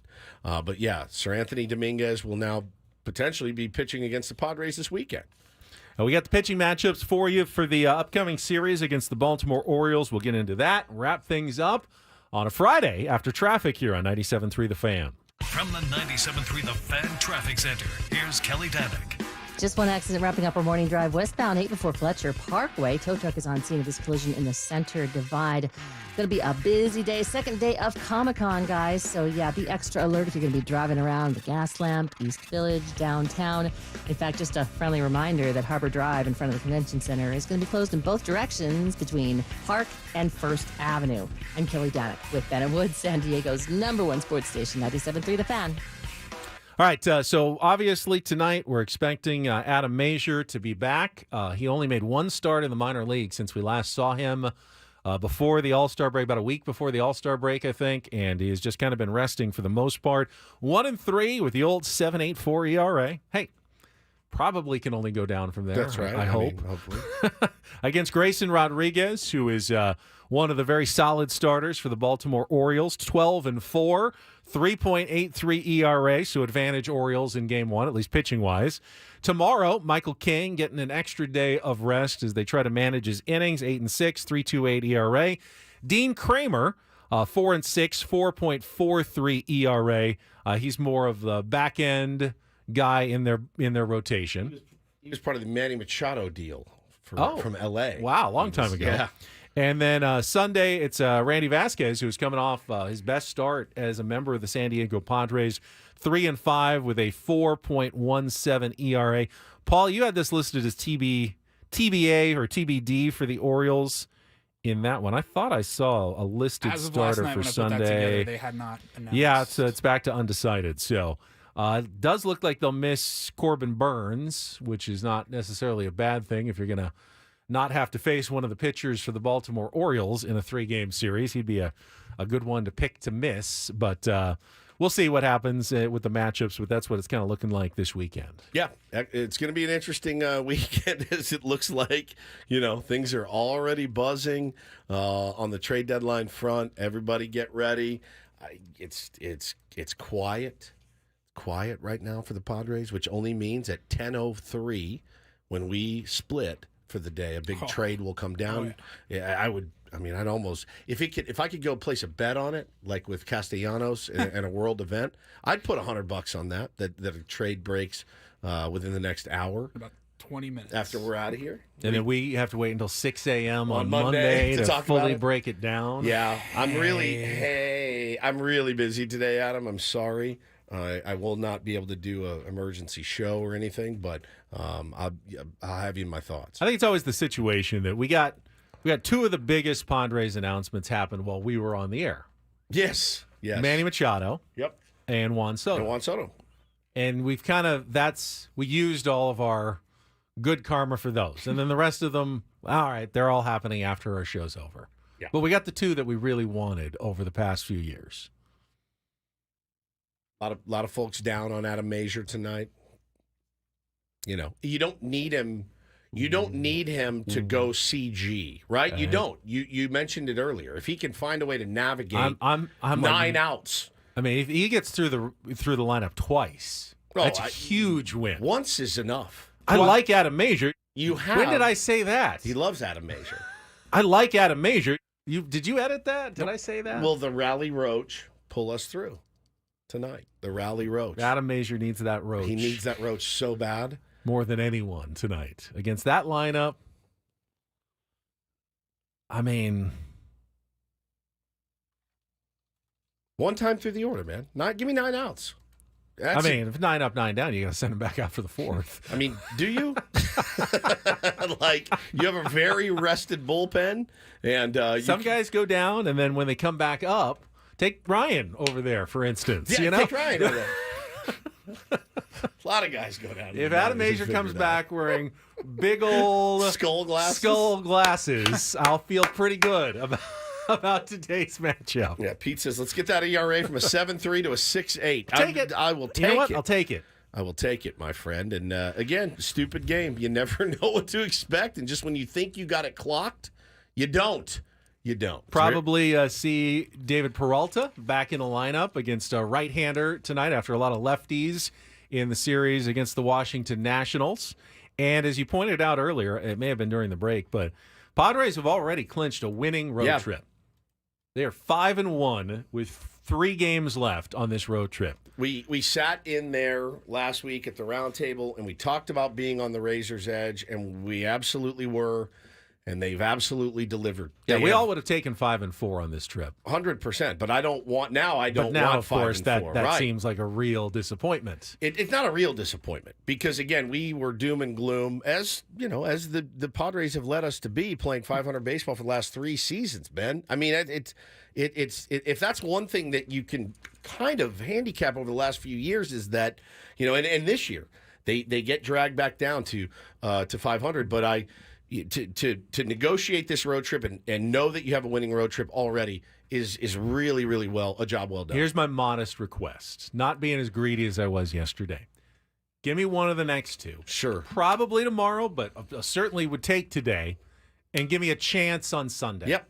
Randy Vasquez, just give me a chance on Sunday. Hey, it comes down to a play or 2. If you lose 2 of 3, 6 of 3 road trip is fantastic. If you win 2 out of 3, 7-2 is unbelievably good. I like it. Win one of the next 2. Give me a chance on Sunday, and then we'll come back on Monday and talk about the whole thing in toto. Yeah. When the Padres are done with their 9-game trip, the toughest trip remaining. Yeah. On the schedule, and get it under their belts as they come back for things to Dodgers, and then things kind of, I don't want to say get easier, but certainly not quite as wearisome for the rest of the season. Yeah, it's already a really nice accomplishment to be 5-1 on this road trip. A really, really nice accomplishment. Watching them handle business against an inferior opponent for 3 straight games. The Guardians beating that team, they are not an inferior opponent. They're a superior opponent, and you took 2 or 3 from them. To watch them go in and handle business and throw a no-hitter, it's pretty amazing. So I think by all accounts, this was already a wildly successful road trip. Wildly. Stay healthy, play hard, let the chips fall where they may. Let's get after it. Oh. Yeah, I was going to say, It's been a while. It's been a while. I like a Padres no-hitter. I do too. And I don't think we had the problems with the computer this week, so I'm not going to make Paulie. It's not gone. It's not gone. I just got to load it in. It just takes a while. Never mind. Unloaded. He was looking to punt here with 6 minutes left, 4 minutes left, and punter is got a cramp. You always got to play field position. You do. At the end We're of just the going to show. have to go for it. All right. So it's a fourth down. We're facing the blitz. Got about 13 yards to go until Annie and Elston. What play do you call here, Woods? What are you guys up to this weekend? Oh, wow.